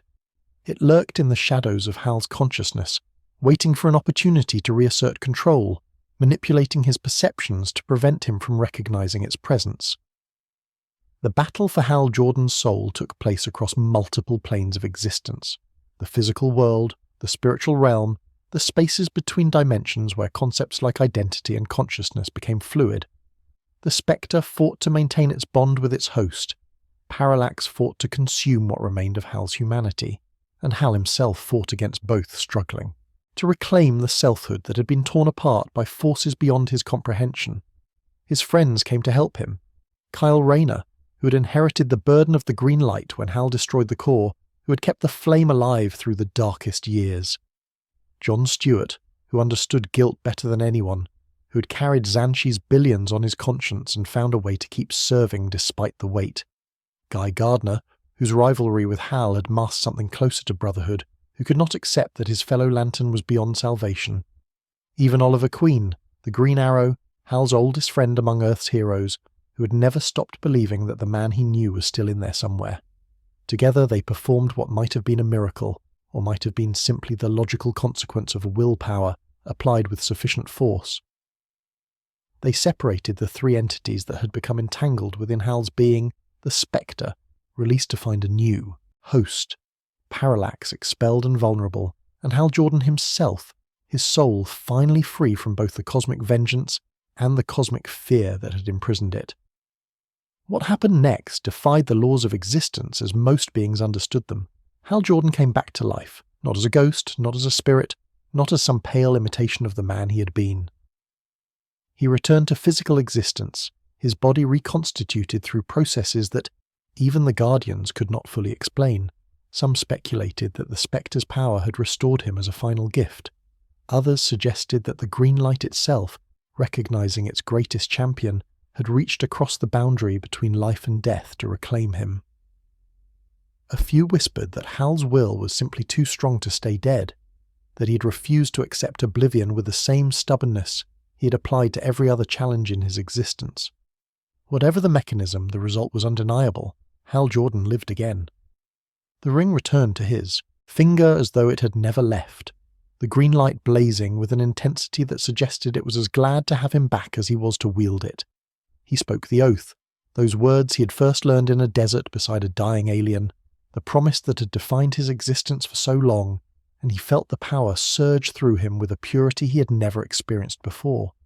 Because Parallax was gone. The fear entity had been separated from him, expelled from the green light's channels, imprisoned once more, this time in Earth's sun, where the nuclear fires would hopefully contain it more effectively than the central power battery ever had. And with Parallax's removal, the yellow impurity vanished as well. Green Lantern rings could now affect yellow objects, could create constructs that interacted with that colour as easily as any other. A weakness that had plagued the core for billions of years was simply gone. The implications were staggering. The Guardians had to face what they had done. They had to acknowledge that their secrets had contributed to Hal Jordan's fall, that their deceptions had allowed Parallax to corrupt their greatest Lantern, that the catastrophe which had destroyed the core was at least partially their responsibility. Some of them accepted this accounting with something approaching humility. Others retreated further into denial, insisting that their decisions had been correct given the information available at the time. The core began to rebuild. Kilowog lived, resurrected through means as mysterious as Hal's own return, the drill sergeant restored to continue training new generations of Lanterns. Ganth had emerged from hiding, no longer the sole surviving Guardian, but once again part of a council that would shepherd the Green Light's legacy. Itself was reconstructed, the Citadel rising from its ruins, the central power battery rebuilt and relit with energy untainted by Parallax's presence. New recruits arrived by the hundreds. The rings, now able to seek worthy bearers without the fear entity's interference, found candidates across the universe who had always possessed the ability to overcome great fear but had somehow been overlooked during Parallax's imprisonment. The core swelled to numbers it had not seen in millennia, its ranks filled with beings eager to serve, to protect, to carry the light into darkness wherever it might be found. Earth's lanterns stood together for the first time. Hal and John and Guy and Kyle, 4 humans who had each, in their own way, defined what it meant to be a Green Lantern. They had fought each other, resented each other, saved each other more times than any of them could count. Now they served side by side, their different approaches to the ring complementing rather than conflicting, their combined strength making Sector 2814 the most formidably protected region of space in the known universe. Hal rejoined the Justice League, his former teammates welcomed him back with varying degrees of warmth. Some had never stopped believing in him, had always insisted that the being who had threatened reality was not truly Hal Jordan. Others had harboured doubts, had feared that his return might presage another fall, had needed convincing that he could be trusted with power again. Batman, characteristically, demanded evidence and guarantees and contingency plans before accepting Hal's presence. Superman, equally characteristically, simply clasped his hand and said it was good to have him back. The reconciliation was not instant or complete. Trust, once shattered, takes time to rebuild. Hal understood this. He did not expect forgiveness for things he had done. Even knowing now that he had been influenced by forces beyond his control, the memories remained. Every lantern he had struck down, every friend he had hurt, every act of destruction he had committed. Parallax had provided the push, but Hal had provided the vulnerability that allowed the entity to take hold. His grief had been genuine, his rage had been his own. The fall might not have been entirely his fault, but it had not been entirely Parallax's doing either. He chose to carry that weight, not as punishment, but as motivation. Every time he wielded the ring, every time he flew into danger to protect beings he had never met, every time he stood against threats that would have overwhelmed lesser wills, he did so with the knowledge of what he had almost become. The memory of his fall kept him humble in ways that his natural confidence might otherwise have prevented. It reminded him that even the strongest will could break under sufficient pressure, that vigilance was the price of wielding power. The core was back, the light was restored, the universe had its protectors again. But threats were gathering at the edges of the ordered cosmos, forces that had watched the core's fall with satisfaction and its resurrection with alarm. Sinestro, who had survived his apparent death at Hal's hands, had spent the intervening years building something in the shadows, an army, a philosophy, a challenge to everything the green light represented. The other colours of the emotional spectrum were stirring, their entities sensing that the balance of power had shifted, their potential wielders awakening to possibilities they had never imagined. The war of light was coming, and the Sinestro Corps was ready to begin it. Fear had been patient. While the Green Lantern Corps rebuilt itself, while Hal Jordan relearned what it meant to be a hero, while the Guardians congratulated themselves on having survived their greatest crisis, Sinestro had been working. In the shadows of Quad, in the antimatter dimension where the weaponers forged instruments of terror, the Fallen Lantern had assembled something unprecedented, an army designed not merely to challenge the core, but to expose the fundamental weakness at its heart. The Sinestro Corps emerged from the darkness fully, formed, thousands strong, a force that mirrored its emerald counterpart in structure, while inverting everything it stood for. Yellow rings had spread across the universe in secret, seeking bearers with a very different qualification than the green light demanded. Where the Corps recruited beings capable of overcoming great fear, Sinestro recruited beings capable of instilling it. His rings sought out the monsters, the serial killers whose names parents whispered to frighten children, the tyrants who had drowned worlds in blood, the creatures so terrible that entire civilizations had developed religions around avoiding their attention. Every nightmare given flesh, every horror that lurked in the dark corners of existence, every being whose very presence induced paralysis and despair, these were Sinestro's chosen soldiers. The Sinestro Corps did not reform its members. It did not channel their worst impulses toward constructive ends. It simply gave them power and pointed them at targets, unleashing predators who had been waiting their entire existences for exactly this opportunity. The yellow rings amplified their bearers' capacity to terrify, fed on the fear they generated, grew stronger with every scream and every broken will they produced. and at the head of this army of nightmares stood beings whose power dwarfed even the most formidable Green Lanterns. Sinestro had recruited the Anti-Monitor. The name alone should have been impossible. The Anti-Monitor was death incarnate, the destroyer of universes, the being who had consumed entire realities during the crisis that had reshaped existence itself. It should have been destroyed. Heroes across the multiverse had sacrificed everything to stop it, and their victory had been celebrated as the salvation of all that existed. But the Anti-Monitor had survived, diminished but not extinguished, and Sinestro had found it in the depths of the antimatter dimension where it had been born. The Anti-Monitor served as Sinestro's guardian analogue, the cosmic authority figure that legitimized his core's existence. Where the little blue immortals sat in judgment over the green light, this world-eater loomed over the yellow, its presence a constant reminder that the Sinestro core operated on a scale that transcended mere planetary concerns. The message was clear. Sinestro's organization was not a criminal enterprise or a terrorist cell. It was a rival power structure, as fundamental to the universe as the Guardians themselves. Other heavy hitters filled out Sinestro's command structure. Superboy Prime, the twisted remnant of a hero from a destroyed universe, whose Kryptonian powers had been corrupted by madness and resentment into something that could challenge Superman himself. The cyborg Superman, Hank Henshaw, whose hatred for existence had driven him to help destroy Coast City, and who now sought the oblivion that Sinestro promised as reward for faithful service. The parallax entity itself freed, from its solar prison through means Sinestro had spent years preparing, ready to claim a new host and resume its role as Fear's avatar. Sinestro chose that host with cruel precision. Kyle Rayner, the torchbearer, the artist, the young lantern who had kept the green light alive when all seemed lost, was captured and bonded with Parallax against his will. The entity that had corrupted Hal Jordan now possessed his successor, transforming the most creative lantern in the Corps' history into a weapon of terror. Kyle's artistic imagination, which had produced constructs of unprecedented beauty and complexity, now generated nightmares that could break minds with a glance. The symbolism was deliberate. Sinestro wanted the Corps to understand that no one was safe, that their greatest champions could be turned against them, that fear could corrupt even the purest will if applied with sufficient force.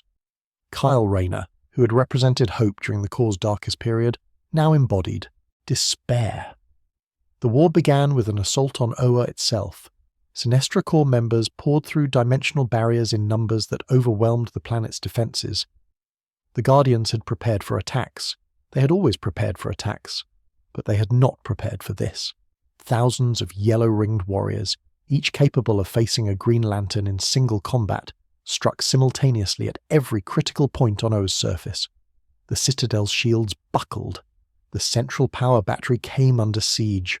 The Science Cells, those prisons that had contained the universe's most dangerous beings, were breached, their inmates released to add their power to the chaos. The Battle of OA became a massacre. Green Lanterns fell by the hundreds, their will strong but insufficient against enemies who had been specifically selected and trained to exploit fear's advantage over courage. The yellow light fed on terror, grew stronger as the defenders' confidence wavered, created feedback loops of escalating power that no amount of determination could counter. Sinestro himself led the assault on the Guardian's inner sanctum, his ring blazing with triumph, his forces demonstrating that the order the little blue immortals had imposed on the universe could be shattered if one simply possessed the will to shatter it. But Sinestro's goal was not Oa's destruction. He wanted something more valuable than rubble and corpses. He wanted transformation. He wanted to force the Corps to become what he had always known it should be, an organization that embraced fear as a tool, that recognized the necessity of absolute measures, that stopped pretending that justice could be achieved without terror. The assault on Oa was not an end in itself, but a demonstration. Proof that the Guardian's philosophy was inadequate to the threats the universe actually contained. The war spread to Earth. This was the true battlefield, the symbolic ground that Sinestro had chosen for his final confrontation. Earth was the most protected planet in Sector 2814, home to 4 Green Lanterns and dozens of other heroes who had repelled cosmic threats time and again. If Sinestro could break the Corps here, in full view of the universe, on the world that had produced Hal Jordan himself, The psychological victory would exceed any military achievement. He targeted Coast City. The city had been rebuilt after Mongol's destruction, its towers rising from the crater that had once marked 7 million graves. The survivors had returned, had reconstructed their homes and their lives, had chosen hope over despair in defiance of the tragedy that had nearly ended them. Coast City had become a symbol, proof that even the worst catastrophes could be overcome, that the human spirit could persist in the face of horrors that should have been insurmountable. Sinestro meant to destroy that symbol. His forces descended on Coast City with overwhelming power, the yellow constructs darkening the sky, their presence inducing panic in a population that remembered all too well what invasion meant for their home. The message was clear: there is no hope, there is no safety. The heroes who claim to protect you will fail, just as they failed before, and everything you have rebuilt will be reduced to ash once more. Hal Jordan answered the challenge. He flew into Coast City's sky with the weight of history on his shoulders, facing the nightmare of his past made manifest. This was where everything had gone wrong for him, where his fall had begun, where the grief that Parallax had exploited had first taken root. Sinestro had chosen this battlefield deliberately, hoping that the memories would weaken Hal's will, would create vulnerabilities that fear could exploit. He had miscalculated. Hal Jordan was not the broken man who had absorbed the central power battery's power in a desperate attempt to resurrect the dead. He had faced his demons, had accepted what he had done and what had been done. To him, had emerged from death itself with a clarity of purpose that his earlier existence had lacked. The sight of Coast City under attack did not fill him with despair. It filled him with determination. He would not fail these people again. He would not allow Sinestro to destroy what they had rebuilt. He would stand between his home and annihilation, and he would not fall. The battle for Earth raged across continents. Green Lanterns and Sinestro Corps members clashed in the skies of every major city, their constructs painting the heavens in green and yellow, their conflict visible to billions of terrified observers. The Justice League joined the defense, their powers adding to the chaos as Kryptonians and speedsters and Amazons fought alongside ring-bearers against an enemy that seemed to have no end. Every victory was answered by a fresh wave of attackers. Every fallen Sinestro Corps member was replaced by 2 more. The Yellow Light's forces seemed inexhaustible, their reserves deep enough to simply overwhelm the defenders through attrition. The Guardians made their decision. In the Citadel on Oa, watching their corps dying across 2 battlefronts, the immortal overseers faced a choice they had avoided for billions of years. The Book of O, their sacred law, the foundation of everything the Corps represented, contained a prohibition that dated to the organization's earliest days. Green Lanterns were forbidden from killing. The rings were weapons of protection and containment, not execution. This restriction had defined the Corps' identity, had separated them from the tyrannies and empires that solved problems through elimination. The Guardians rewrote the law. Lethal force was now authorized against Sinestro Corps members. Green Lanterns could kill in defense of themselves, their allies, their protected sectors. The ring's limiters were removed, their constructs capable of inflicting terminal damage that had previously been impossible. The change rippled through every active ring simultaneously, a fundamental alteration of what it meant to be a Green Lantern. Sinestro smiled when he learned of the decision. This was what he had wanted all along. Not victory in the conventional sense. He had never truly expected to conquer the universe or destroy the Corps entirely. He wanted to change them, to force them to acknowledge what he had always understood. That order required fear, that protection required the willingness to kill, that the Guardians' squeamishness about lethal force was a weakness that made their entire project ultimately futile. The Green Lantern Corps had become, in this one crucial respect, more like the Sinestro Corps. Fear had won, even in defeat. The final battle unfolded above Coast City, Hal Jordan against Sinestro, student against teacher, willpower against fear. Their constructs clashed with force that shattered windows for miles around, their wills pressing against each other in a contest that seemed to distort reality itself. Sinestro fought with the certainty of a being who had already achieved his true objective. Hal fought with the desperation of a man defending everything he had left to lose. In the end, willpower proved stronger, but only barely. Sinestro fell. His ring cracked.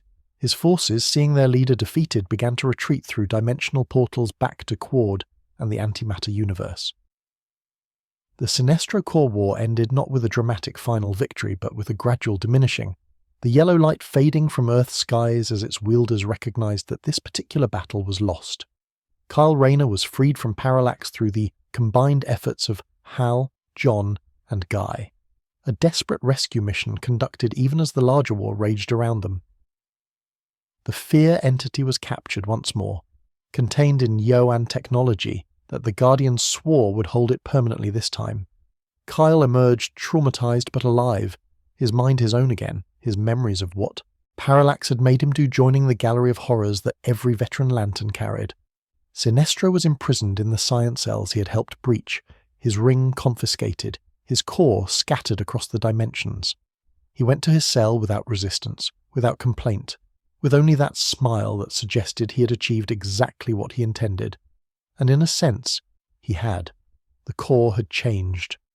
The authorization for lethal force remained in the Book of Oa, a permanent alteration to the organization's fundamental character. Lanterns who had never killed now had the option, the permission, the psychological shift that came with knowing their rings could deal death if circumstances warranted. Some embraced this change as a necessary evolution. Others mourned it as a corruption of everything they had sworn to uphold. The war had ended, but its consequences were just beginning. Because the Sinestro Core War had been visible across the universe, had demonstrated that the emotional spectrum could be weaponized by forces other than the Guardians' chosen agents. Other colors were stirring now, their entities awakening, their potential wielders recognizing that power was available for those bold enough to claim it. The Red Lanterns were coming, their rage burning in the heart of Ismor, where the 5 inversions had nursed their hatred for billions of years. The Blue Lanterns were coming, their hope kindled by Ganther and Sade, Guardians who had chosen a different path than their siblings. The Orange Light was coming, Larfleeze's avarice stirring in his hidden vault, his hunger awakened by the scent of power in play. The Indigo Tribe was coming, their compassion concealing secrets darker than anyone suspected. The Star Sapphires were coming, their love transformed into something that could stand alongside the other core rather than merely opposing them. And beneath all of this, older and more terrible than any single colour, the Black was coming. The prophecy of the 5 inversions was about to fulfill itself. The Blackest Night was falling. The dead remembered, across 1,000 worlds, in graves both marked and forgotten, in tombs of crystal and vaults of stone, in the cold void where bodies drifted among asteroids and the warm earth where civilizations had buried their beloved for millennia. The dead stirred. They had no heartbeats to quicken, no breath to catch, no blood to chill with the recognition of what was happening to them. But somewhere in the residue of consciousness that clung to their remains, in the electrochemical ghosts that had once been thoughts and feelings and identities, they remembered. They remembered being alive, and something was calling them back. Black rings erupted from the darkness between stars, each one trailing shadow like a comet's tail, each one seeking with terrible purpose. They did not search for the worthy, as green rings did. They did not hunt for those capable of instilling fear or overcoming it, for those who burned with rage or ached with love. The black rings sought only one qualification in their bearers: death. The rings found corpses by the millions, by the billions, by numbers that exceeded the capacity of any mind to comprehend. They slid onto fingers of bone and desiccated flesh, onto hands that had not moved in centuries, onto the remains of beings who had thought their struggles finally ended. And where the rings touched, the dead rose. The prophecy of the 5 inversions had spoken of this night for billions of years. Kul and his fellow demons, chained on Ismor in punishment for crimes the Guardians had provoked, had whispered their visions to anyone who would listen. The blackest night falls from the skies. The darkness grows as all light dies. We crave your hearts and your demise. By my black hand the dead shall rise. Abin Sur had heard these words and been consumed by the fear of them. Hal Jordan had fought against their fulfillment without fully understanding what he was preventing. The Guardians had dismissed them as the ravings of mad creatures, propaganda designed to destabilize their core. The Guardians had been wrong. Necron emerged from the void between existence and oblivion, from the space that had existed before the universe was born and would exist after the universe died. He was not merely death, he was death, the cosmic principle made manifest, the hunger that had waited since the first living thing drew breath, for the moment when all living things would draw their last. He had been patient beyond any mortal conception of patience. He had watched the universe fill with light and life and feeling, had observed the emotional spectrum spread its colours across creation, had noted every birth and every death and every soul that had ever existed. Now he had come to collect.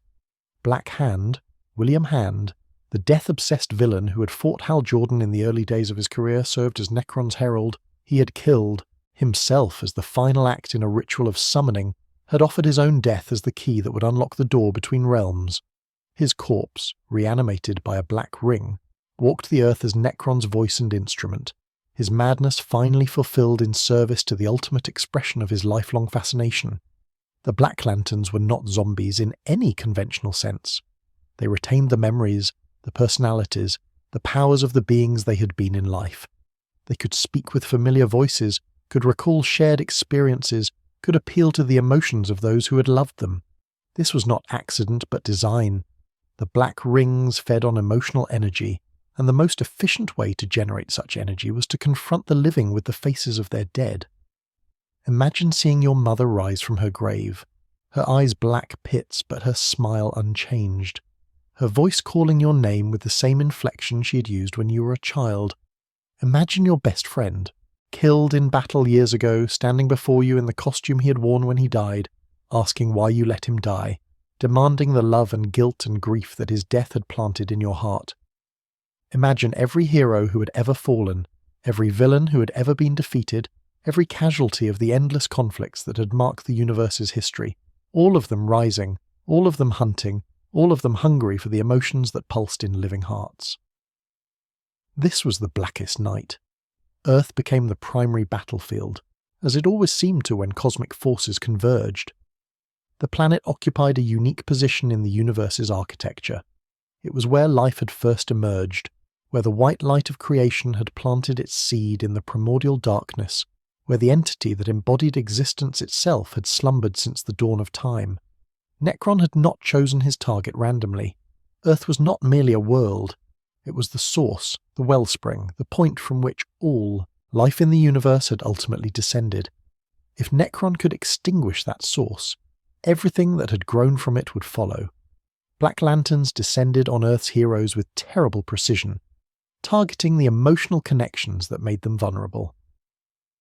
The Justice League faced their fallen comrades: Martian Manhunter, murdered by Libra's cult; Aquaman, killed during the crisis; countless others who had given their lives in defense of a world that now watched their corpses return as enemies. The emotional assault was as devastating as the physical one. How do you fight someone you loved? How do you destroy a body that once housed a soul you would have died to protect? The Green Lantern Corps mobilized every available resource. Hal Jordan led Earth's defense alongside John, Guy, and Kyle, their rings blazing against the darkness that threatened to swallow everything. But the black light was different from any color they had faced before. It did not merely oppose the green. It negated it, consumed it, turned willpower into fodder for Necron's growing power. Every construct they created fed the very force they were trying to stop. The other corps had no choice but to intervene. The War of Light had scattered the colors across the cosmos, had set them against each other in conflicts that served Necron's ultimate purpose. Division made them weak. Isolation made them vulnerable. But the Blackest Night was a threat that transcended their rivalries, an extinction-level event that would end all of them equally if they could not find a way to stand together. Atrocitus brought his Red Lanterns to Earth, their rage burning against the dead who had stolen the ultimate peace that death was supposed to provide. The Red Lanterns fought with fury beyond reason, their constructs formed from blood and hatred, their power devastating against Black Lanterns, whose emotional manipulation could not affect beings who had already surrendered to their darkest impulses. Rage, it turned out, was difficult to exploit when it had already consumed everything else. St. Walker led the Blue Lanterns into battle, their hope shining against the despair that Necron's forces sought to spread. The blue light had a unique property that proved crucial in the conflict. It could temporarily sever a Black Lantern's connection to its ring, could disrupt the animating force that gave the dead their terrible unlife. Where blue lanterns fought alongside green, the combined lights proved far more effective than either could achieve alone. Hope and willpower, working in concert, pushed back shadows that neither could dispel independently. Larfleeze, the sole orange lantern, the being whose avarice was so complete that he could not bear to share his light with any other wielder, joined the fight for reasons that had nothing to do with altruism. The Black Lanterns threatened to take everything, and everything belonged to Larfleeze. His constructs, formed from the identities of beings he had consumed over millennia, clashed with the risen dead in conflicts that were philosophically absurd but tactically significant. Greed fought death for possession of existence itself. The Indigo tribe appeared with their strange staffs and their stranger silence, their compassion allowing them to channel other colours as the situation demanded. They were the wild cards, the unknown quantity, their true nature hidden behind a facade of empathy that few had thought to question. But their power was real, and their contribution to the defence saved lives that would otherwise have been lost. The star sapphires descended from Zamaron, their love powering constructs that sought to protect rather than destroy. The violet light could not harm the Black Lanterns directly, but it could shield the living, could create sanctuaries where the emotional assaults could not penetrate, could remind those who fought that there were still things worth fighting for. Love, in the face of death, became a form of resistance. Even the Sinestro Corps contributed to the defence. Sinestro himself, released from his imprisonment by guardians who recognised that survival required every available asset, led his yellow-ringed warriors against the Black Lanterns with the same tactical brilliance he had always possessed. He fought not out of altruism but out of pragmatism. The dead could not be ruled, could not be intimidated, could not serve in the ordered universe that Sinestro still believed he would one day create. Necron threatened his ambitions as surely as he threatened the Guardians, and that made them temporary allies regardless of their eternal enmity. 7 core, 7 colours, 7 aspects of the emotional spectrum fighting side by side against the absence of all emotion. It should have been enough. By any reasonable calculation, the combined might of every ring-bearer in the universe should have been sufficient to stop one enemy, however powerful, but Necron was not playing the game they thought they were playing. The Black Lanterns were not his army, they were his fuel. Every time the living fought the dead, every time emotions flared in combat or grief or desperate hope, Necron absorbed that energy. He was not trying to conquer the universe through military victory. He was trying to generate enough emotional power to breach the barrier that protected the source of all life, the entity hidden within Earth itself. The entity was the embodiment of the white light, the force that had created life throughout the universe, the original spark from which all existence had grown. It had slumbered within Earth since the planet's formation. Its presence, the reason why this seemingly insignificant world had produced so many heroes, had become the focal point for so many cosmic events, had mattered so much more than its size or location would suggest. Necron wanted to kill it. If the entity died, life itself would begin to unravel. Not immediately. The process would take eons, but inevitably. Every living thing in the universe would eventually succumb to the entropy that Necron represented. Death would win not through conquest, but through the simple removal of the force that opposed it. The Blackest Night would become eternal, and the light that had burned since creation's first moment would finally, permanently go out. The entity emerged from the Earth in desperation, driven from its hiding place by Necron's assault, vulnerable for the first time in billions of years. The heroes who had been fighting to survive suddenly found themselves fighting to protect something far more important than their own lives. The entity was life itself, every child who would ever be born, every love that would ever be felt, every moment of joy and sorrow and growth and change that the universe would ever experience. Sinestro was the first to bond with it. The irony was not lost on anyone. Sinestro, who had terrorized the universe, who had built a core around fear, who had done more to undermine the light than almost any being in history, Sinestro became the first White Lantern, channeling the power of life itself against the Lord of Death. His constructs blazed with radiance that made his yellow light seem dim by comparison. For one shining moment, the greatest villain in Green Lantern history was also its greatest champion. But Sinestro could not hold the power alone. The entity was too vast, too fundamental, too far beyond any single being's capacity to contain. It needed multiple hosts, multiple wills working in concert, multiple points of light to push back a darkness that threatened everything. Hal Jordan led them. He had experienced possession before, by parallax, by the spectre, by forces that had used him as a vessel for their own purposes. But this was different. The entity did not seek to control him. It sought to empower him, to flow through him rather than over him, to make him a conduit for the light that had sparked existence at the universe's birth. Hal opened himself to that power with the same fearlessness that had defined his entire career, and the white light answered. Other heroes joined him, those whose wills were strong enough, whose hearts were pure enough, whose connection to life was deep enough to channel even a fraction of the entity's power. They became temporary white lanterns, each one blazing with the combined radiance of all 7 colours, each one capable of feats that would have been impossible moments before. They turned that power against Necron. The battle that followed defied description.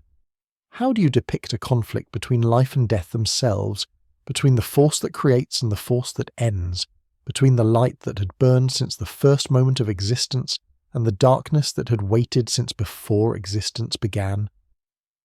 The combatants were no longer individuals but principles, abstractions made manifest in the bodies of beings who had been chosen to represent something far greater than themselves. Necron fell, not destroyed. Death cannot be destroyed any more than life can, but banished, driven back to the void between realms, sealed away by the combined power of 7 colours, united in a way they had never been united before. The black rings crumbled to dust. The risen dead returned to their rest. The Blackest Night ended as dawn broke over a universe that had come within moments of eternal darkness. But endings are never clean, and victories always carry costs. 12 heroes were permanently resurrected by the white light's touch, beings who had been dead, who had risen as black lanterns, who now lived again through means that no one fully understood. They returned to existence changed, marked by their experience with death, carrying knowledge of what lay beyond that they could never fully share. The universe had to accommodate their return, had to reweave the tapestry of fate to include threads that should have been cut. Blackhand was captured, his connection to Necron severed, his mortal body restored but his mind shattered by what he had witnessed and done. He would spend years in various forms of imprisonment and treatment, a broken vessel through which ultimate darkness had briefly flowed. The core, all 7 of them, faced a reckoning with what they had learned. The emotional spectrum was not merely a source of power, but a fundamental aspect of existence, as essential to the universe's structure as space and time. The entities that embodied each colour were not abstract forces, but living beings with their own agendas and desires. The balance between the colours was not stable, but dynamic, requiring constant attention to prevent any single emotion from overwhelming the others. The Guardians, humbled by yet another catastrophe they had failed to prevent, began reforms that would reshape the core's structure and purpose. The authorization for lethal force that Sinestro had provoked remained in place, but new restrictions were added to prevent its abuse. The other core were acknowledged as legitimate expressions of the spectrum, uneasy allies rather than enemies to be suppressed. And on Earth, in Coast City, Hal Jordan stood in the light of morning and allowed himself for just a moment to believe that the worst was finally over. It wasn't, of course. It never is. The universe continues to generate threats, continues to test those who would protect it, continues to demand sacrifice from beings who have already given more than should be asked of anyone. New enemies would rise, old enemies would return. The cycle of conflict that had defined the core's existence since its founding would continue until the stars themselves burned out. But for now, in this moment, the light held. The Green Lantern Corps endured, as it always had, as it always would. From Rory Dagg to Hal Jordan, from the first ring to the latest recruit, from Oa's Citadel to the farthest reaches of Sector 3. 1600. The emerald flame passed from bearer to bearer, each one adding their will to a legacy that spanned the universe and outlasted civilizations. In brightest day, in blackest night. The oath echoed across 10 billion years of history, spoken by beings of every shape and species and world. It was a promise and a prayer, a commitment and a declaration, the words that bound the core together across every distance and every difference. No evil shall escape my sight. The ring chose its bearers not for their perfection, but for their potential. Not for their lack of fear, but for their ability to overcome it. Green Lanterns were ordinary beings given extraordinary power and trusted to use it wisely. Some failed that trust. Some fell to temptation or despair. But more, far more, rose to meet challenges that should have been impossible, found reserves of will they never knew they possessed, became heroes worthy of the light they carried. Let those who worship evil's might beware my power. From Coast City to Oa, from the Golden Age to the Blackest Night, the story of the Green Lanterns was the story of choice. The choice to stand against darkness, to protect those who could not protect themselves, to believe that courage and determination could overcome any obstacle. It was not always a story of triumph. It was often a story of sacrifice, of loss, of prices paid that could never be recovered. But it was always a story of light, Green Lantern's light. And in a universe that trended always toward entropy, toward darkness, toward the final silence that awaited all things, that light made all the difference. The ring awaits its next bearer. The oath awaits its next voice. The core endures. The dawn that followed the Blackest Night was not an ending but a beginning. 12 souls had been ripped from death's embrace by the white light's touch, returned to a universe that had already mourned them, restored to bodies that remembered dying. They walked among the living once more, but they were not unchanged. The experience of death, true death, not the temporary cessations that heroes sometimes endured, had marked them in ways that would take years to fully understand. They carried knowledge of what lay beyond, fragments of cosmic truth that their conscious minds could not fully access, but that shaped their every action nonetheless. The entity had not simply resurrected them out of kindness. Each of the 12 had been returned for a purpose, given a mission by the white light that they were compelled to fulfill whether they understood it or not. They were champions of life now, instruments of creation's will, tasked with ensuring that the victory over Necron would not be undone by subtler threats. Brightest Day, they called this period, a deliberate counterpoint to the darkness that had preceded it, a declaration that life would not merely survive but flourish. But survival required vigilance, and the threats had not, ended with Necron's banishment. The emotional entities, those living embodiments of each colour in the spectrum, had been scattered during the conflict, their bonds to their traditional host disrupted, their power available to whoever possessed the will and the opportunity to claim it. Parallax lurked in shadows, seeking a new vessel for fear. The Butcher raged across distant worlds, drawn to beings whose anger matched its own. Ophidian coiled in hidden vaults, whispering promises of unlimited possession to those greedy enough to listen. Ion drifted through space, its serene power awaiting a worthy bearer. Adara sought hearts pure enough to hold hope without corruption.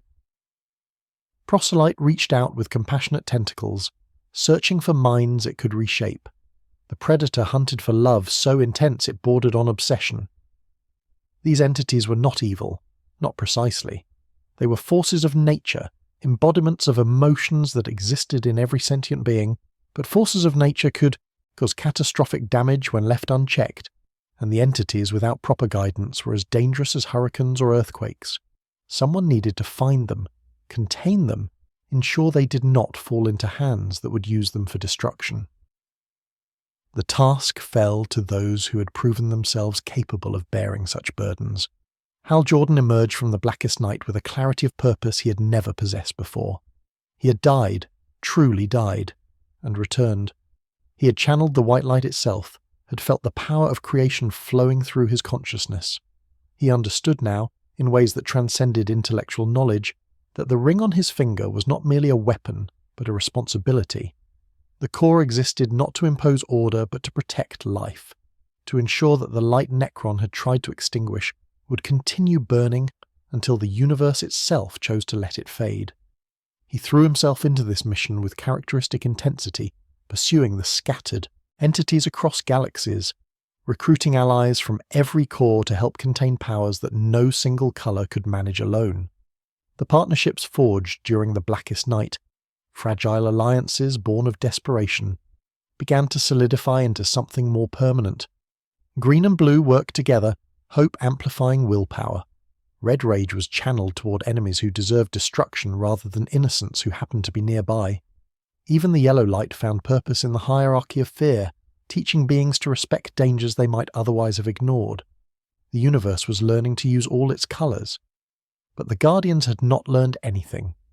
The immortal overseers of Oa had watched the Blackest Night unfold from their citadel, had seen their core nearly destroyed by forces they should have anticipated, had witnessed the resurrection of heroes through power they could not control or comprehend.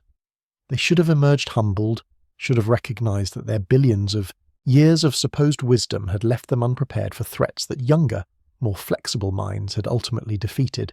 Instead, they grew more rigid. The Guardians concluded that emotion itself was the problem, not their suppression of it, but its very existence. The Blackest Night had been fueled by emotional energy, had fed on the feelings that the various core channeled through their rings. If emotion could be eliminated entirely, they reasoned, such threats would become impossible. The universe would finally achieve the perfect order they had sought since Krona's original sin. They began work on the Third Army. These were not manhunters, those robotic failures that had massacred Sector 666. The Third Army was something far more insidious, a conversion force that transformed living beings into emotionless soldiers, that spread through populations like a virus, that offered peace through the elimination of everything that made existence meaningful. The Guardians had decided that if sentient beings could not be trusted with feelings, those feelings would simply be removed. The Green Lantern Corps discovered this horror almost too late. Hal Jordan led the resistance, as he always seemed to when the universe needed someone willing to defy authority in defense of what was right. He rallied Lanterns who recognized that the Guardians had finally, irrevocably crossed a line that could not be uncrossed. He formed alliances with former enemies, with other Corps, with anyone willing to stand against the conversion of all life into mindless servitude. The war against the Guardians was the most painful conflict in the Corps' history. These were the beings who had created the Green Lanterns, who had given them purpose and power, who had guided them for billions of years. Fighting them felt like patricide, like the destruction of everything the Corps had been built to represent. But the alternative, allowing the Third Army to spread until nothing remained but hollow shells incapable of joy or sorrow or love, was unthinkable. In the chaos of this conflict, older threats resurfaced. Voltum, the first Lantern, imprisoned since the dawn of the Corps' history, finally broke free from his containment. The being the Guardians had tortured and abandoned, whose technology they had stolen to create their rings, whose madness they had caused through their experiments, emerged into a universe that had changed beyond recognition during his billions of years of isolation. His power was immense, his sanity was shattered, and his rage against those who had wronged him was infinite. The First Lantern could manipulate the emotional spectrum in ways no other being had ever achieved. He could reach into the timelines of individual lives, could alter the choices that had shaped their destinies, could show them what might have been if different paths had been taken. He used this power as a weapon, torturing the Lanterns by forcing them to experience lives they had never lived, happiness they had never known, losses they had never suffered. Hal Jordan faced him at the end, as Hal Jordan always seemed to face the ultimate threats. But this time, facing was not enough. Voltum's power exceeded anything a single Lantern could match, exceeded anything the combined Corps could counter. The First Lantern was rewriting reality itself, reshaping existence according to his broken vision, and nothing in the arsenal of the green light could stop him. Hal made a choice. He surrendered to death, not defeated by it, but embracing it, using Necron's lingering connection to the mortal realm as a weapon. The black merged with the green in a combination that should have been impossible, that violated every principle the Guardians had established, that worked precisely because Hal Jordan had never cared much for principles when lives were at stake. He became something unprecedented, a being who embodied both life and death, will and ending, the light that creates and the darkness that concludes. He used that impossible fusion to destroy Voltum, to end the threat of the First Lantern permanently, to close a chapter of horror that had begun before the Corps itself existed. The cost was his own existence, or so it appeared. Hal Jordan had died before. He had returned before. The universe, it seemed, was not yet finished with him, but his temporary absence created space for others to step forward, to prove that the Green Lantern legacy was larger than any single bearer. Simon Baz came to the ring through circumstances that would have seemed absurd in any other context. A Lebanese-American from Dearborn, Michigan, he had been wrongly accused of terrorism, had stolen a van that happened to contain a bomb, had been in the wrong place at the wrong time in a nation that too often assumed the worst of people who looked like him. The ring found him in a moment of desperate innocence, recognized in him a will forged by injustice, chose him to carry a light that had previously selected test pilots and soldiers and beings whose qualifications seemed more traditional. Simon carried a gun even after receiving the ring, a backup weapon that other lanterns found absurd but that made perfect sense to someone who had learned not to trust that power would always be there when needed. He struggled with an establishment that viewed him with suspicion, with fellow lanterns who questioned whether he belonged among them, with a society that had already decided what someone with his name and face must be. He proved them all wrong, as Green Lanterns do. Jessica Cruz came to the ring through trauma so severe that it should have disqualified her entirely. She had witnessed her friends murdered by mobsters, had developed agoraphobia so crippling that she could barely leave her apartment, had lived in a prison of anxiety that seemed to make the concept of fearlessness laughable when the Ring of Voltum, accursed, artifact tied to the First Lantern's power, bonded with her against her will, she seemed destined to become another victim rather than a hero. But Jessica discovered something that the Guardian's selection criteria had never accounted for. Courage is not the absence of fear, but action despite it. She was terrified constantly, every moment of every day, and she acted anyway. She forced herself through panic attacks to save lives. She confronted horrors that would have broken beings with far less anxiety, and she did so while her heart raced and her hands shook and every instinct screamed at her to run. When the Ring of Voltum was finally removed and she was offered a true Green Lantern ring, Jessica Cruz became proof that the light chose potential rather than perfection. The core evolved in ways the original Guardians would never have sanctioned. The Immortals of Oa were largely destroyed in the conflicts that had consumed them, victims of their own hubris, casualties of the wars their secrets had provoked.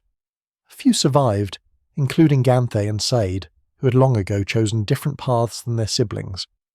But the institution they had created outlived them, adapting to a universe that no longer accepted unquestioning obedience to self-appointed cosmic authorities. New structures emerged. The core became more democratic, more responsive to the beings it protected, more willing to acknowledge that wisdom did not require immortality, and that the lanterns in the field often understood situations better than observers in distant citadels. The Book of Oa was rewritten, its laws reformed to reflect lessons learned through billions of years of mistakes. Hal Jordan returned, as everyone had known he would. The universe was not done with him yet, might never be done with him, given his stubborn refusal to stay dead. He resumed his place among Earth's lanterns, older now in ways that transcended physical age, carrying experiences that set him apart even from beings who had served for millennia. But he was no longer the sole standard against which Earth's lanterns were measured. John Stewart led the Corps through some of its most difficult transitions, his architect's mind designing new structures for an organization that had outgrown its original framework. Guy Gardner found something approaching peace, his aggressive exterior finally cracking enough to reveal the wounded hero who had always hidden beneath. Kyle Rayner ascended to heights of power that made him more than mortal, his creativity reshaping what was possible for those who wielded the light. Simon and Jessica proved that Earth would continue producing lanterns worthy of the legacy, that humanity's capacity for will had not been exhausted by the extraordinary beings who had come before, and across the universe, in 3,600 sectors, Green Lanterns continued their eternal vigil. They were not perfect. They never had been.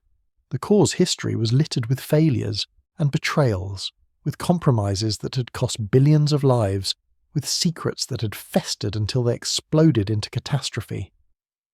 The Guardians had been wrong about almost everything that mattered, had caused more harm through their arrogance than most villains had caused through malice. But the light endured despite its bearer's flaws. That was perhaps the most profound truth the Green Lantern legacy offered. Power did not require perfection.